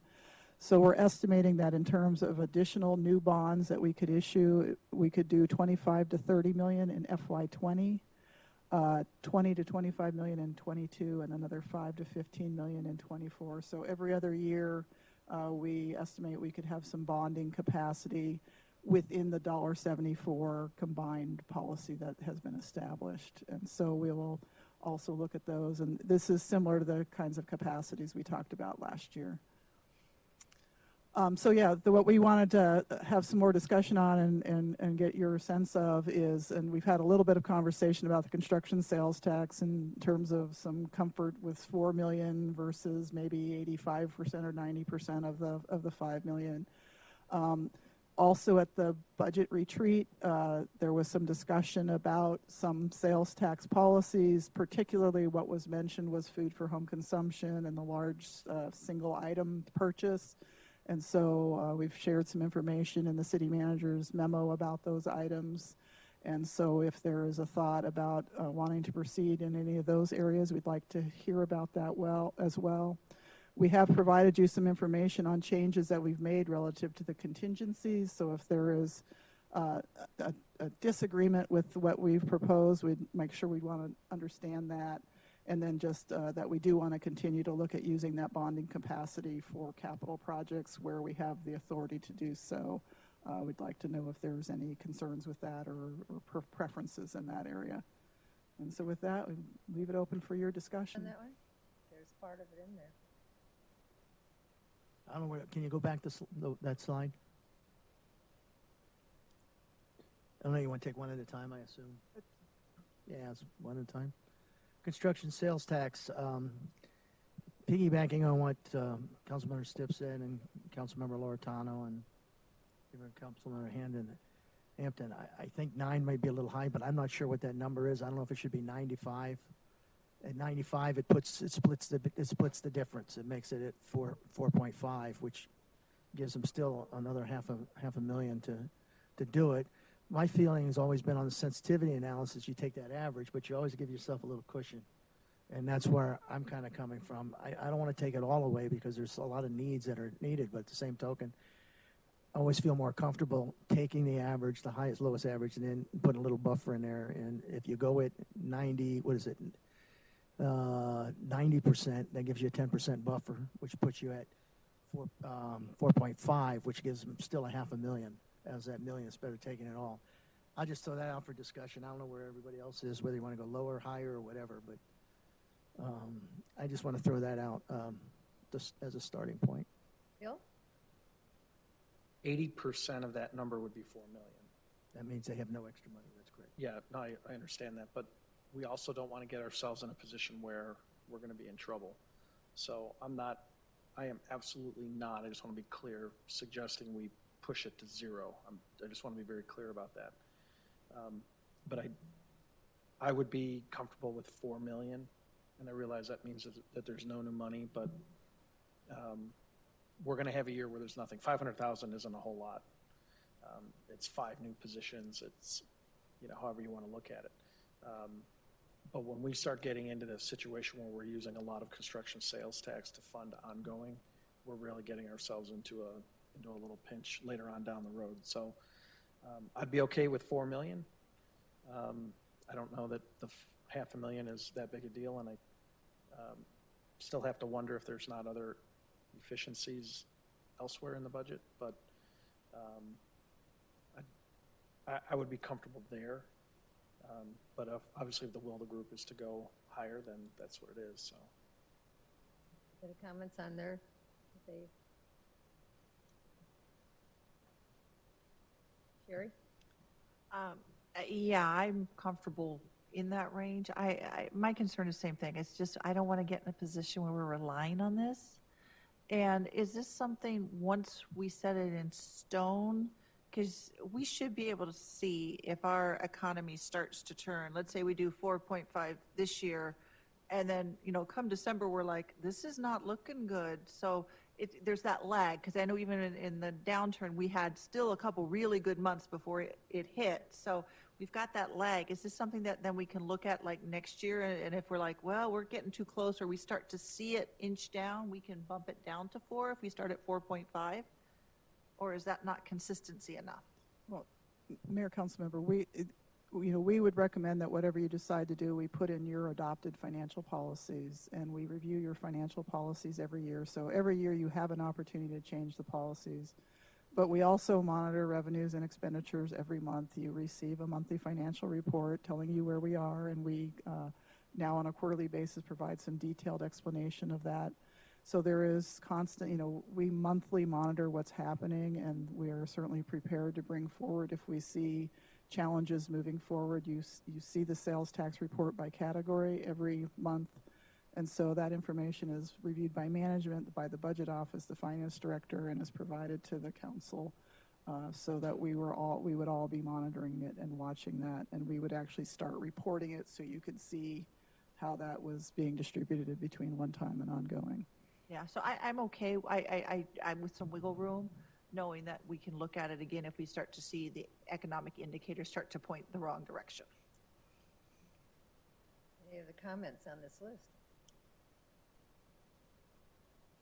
Oh, the whole list? Are we doing one at a Brandon? time, or Brandon? Yeah, I'm going to echo the same thing, the same concern. Talking to the microphone. The same concerns that they have, just to make sure that we don't get in a spot where if we do hire 5 new positions, that we get to a spot where we start losing ongoing. We're depending on the construction sales tax, and then we have 5 new employees, and we still want to maintain all the salaries and everything we have. We don't want to affect everybody as a whole. So, yeah, I'm okay with the 4.5. I think we could make it through if we did downturn the $500,000. I think we could maybe cover that, but it really depends on what we're asking too. If a little more or less helps us get what we need to accomplish, then I'm open to that. But around the 4.5 is where I would like to be. Gary? Oh, here's the tough one. It's the sales tax. I would love to see, and we've said this before, although I think we would all love to see the food tax go.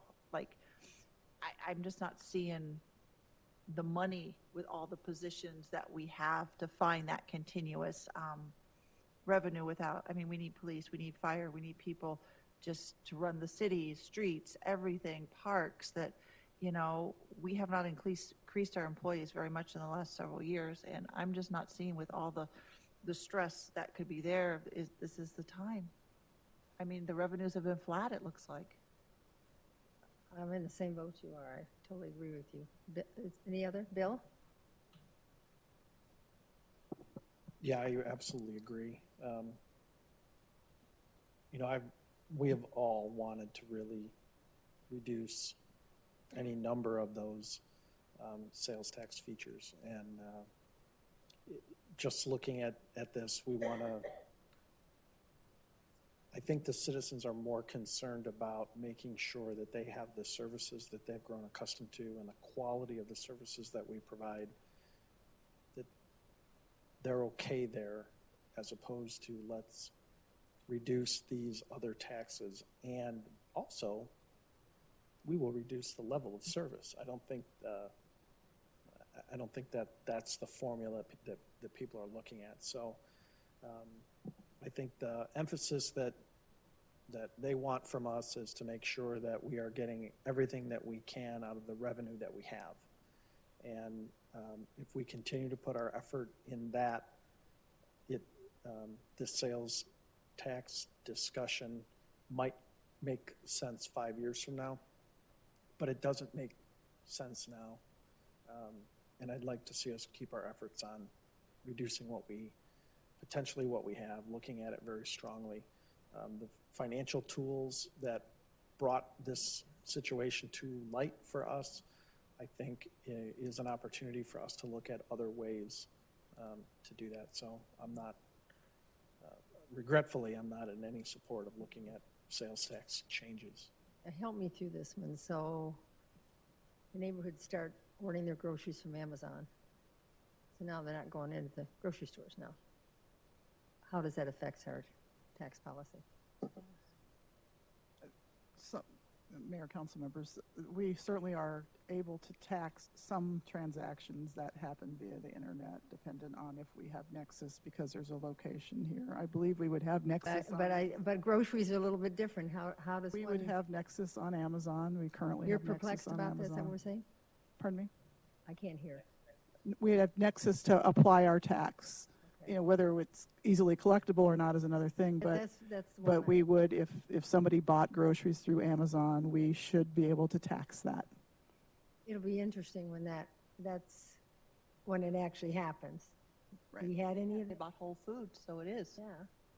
Pardon me? They bought Whole Foods, so they are doing it already. Yes, Joe? You know, as a result of, again, things that we don't know that now we know, from this fact that now we've got to tweak our policy, no matter what we come up with as far as the limit is, we're going to still use some one-time money. Makes it difficult, I think, to do any tweaking. And it's not just that. We look on the horizon, and every year we got to be careful of some state legislation. One year they try to get rid of the rental tax. They're always talking construction sales tax. Hopefully that won't happen, especially for a city growing like us. But in reality, we always talk about food, but it's a gross receipts tax in the state, and we tax electricity, we tax water, we tax clothing, telephone. I would argue that those are probably necessities of life. So food is not the only thing that unfortunately gets taxed, as part of this gross receipts tax. So if you start doing that, which again, that seems to be the one that everybody tends to look at, even though more people are probably eating out than in the restaurant, is that we got to look at it in its all-encompassing, comprehensive of what of our revenue policy is, and it's $3 million, $4 million, something like that. I'm sorry. The food tax for $3 million. $3 million. $3 million. Now you could probably make some of it up by getting rid of the one-time, large-time expenditures, but the car dealers aren't going to like that because that's their profit stuff. So where are you going to get it? You got to make it up somewhere. So, and then once you decide to cut it, it's gone. So in this type of an environment, in this type of economy where we just found out we're going to use some of our one-time money just to make the ends meet on some of this, to me, it's not a wise time to make any changes in tax policy. I agree, love to see it go away, but at this time, I think you'd be shooting yourself in the foot by doing it. The other yes, Brandon? Yeah, I mean, to this, I'm kind of echoing the same points here, but I'd love to reduce taxes, like I think everybody else would too. But I think we're in definitely a building season with our city and level of services and our quality. I think we need to keep it as is, like you're saying, like everybody else's point. Look for efficiencies, other ways that we can reduce or save money here or there. Molly? Well, when anyone in the city asks me about why don't I lower tax, I immediately ask them, what would you like to give up? Do you want worse roads? You want potholes like they have in other cities? Do you want less police? You want less fire? You tell us what you don't want, and then we'll go back and talk about it. But I don't know anywhere in America that you live that you're not taxed. Some you're taxed more than others. A lot of us moved to Arizona because the tax rate was lower than where we previously lived. My HOA dues were 400 times more than what I pay now. So we moved here because we thought it was a wonderful quality of life and that we could live very comfortably. The food tax, I hate to tax food, but I pay tax on food anywhere in Arizona that I buy food. If I'm on the road, if I'm in Tucson, if I'm in Bisbee, I'm paying a food tax. So we're no different. However, we've got to be able to provide services to the residents. And the only way we do it is by taxes. We don't have any other business where we can make a quick $2 or $3 million. And Lori, I know you and Doug and your department would never recommend to this council anything that would hurt us financially or otherwise. We know you're constantly watching our expenditures daily and reporting back to us monthly, and you're our bankers, so to speak, and y'all do a fantastic job. And I just want to thank all of you because it really is sometimes a thankless job looking at a bunch of numbers. But we do appreciate it, and we thank you, and whatever the whole council decides, I'm good with it, but I really don't think now's the time to cut any taxes. When we get a better footing and we have a lot of money in the bank, then we can really think about it. Thank you. Thank you for the kind words, Vice Mayor. Appreciate it. Any other comments? It was a great presentation. Thank you. Done a great job. The staff's done a great job on this. It's given us all the information that we need to pursue further. You went like this. Has you got No, I one said more? there's two more. Oh, I'm sorry. So I don't know if there's The- any feedback on the the Contingent- assumptions we've made about the contingencies or the use of bond funds. Okay, Joe? I have no problems with your recommendation on a contingency, and when it comes to bonding fund, I think everybody on this council knows I'm not a big fan of the rate. So if there's something that the city, our city citizens want, and it went above $1.70, I wouldn't have a problem with it, because to me, it's all driven by the capital projects, if we have authority, and that's what our citizens want. I don't like locking into a rate, but that's just me. So your bond funding for capital projects, what I saw was fine. You have the capacity, so it's Yeah, I nice know, to know but- that it's But there. we limit ourselves with Yeah, $1.74. I agree. Any other? All right. I think, Thank you. you've got it. So thanks again.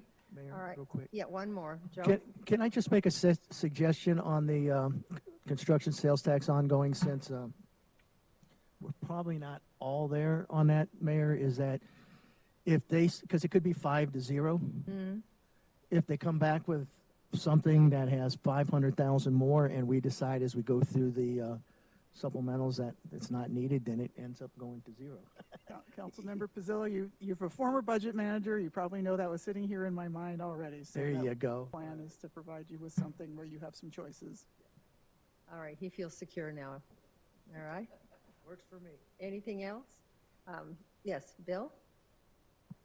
So the rest of the schedule, the next steps are these budget documents are coming back in April. Correct. So if I can just take a couple of seconds, I'm not going to be here in the month of April. I've got that military commitment and Oh, whatnot. yeah. But if anyone is paying attention to this tonight, if they hung on for this long, and they wanted to know what was happening with the budget and what was going on, I will probably be unable to call in or anything else. Okay. But I wanted to just take a minute to reassure the public that elected me to sit here, that my fellow council members who, have a certain expectation that they'll hear from everybody, that I intend to stay on top of all the presentations that come forward, that the budget material that is sent out to us, I will communicate my questions to the city manager. We already had our one-on-one today to talk about that. That I am not just packing up and saying, I'll see you in May. And that we actually ironically said, well, with the small amount of new money that we have, this will actually be a really easy budget year.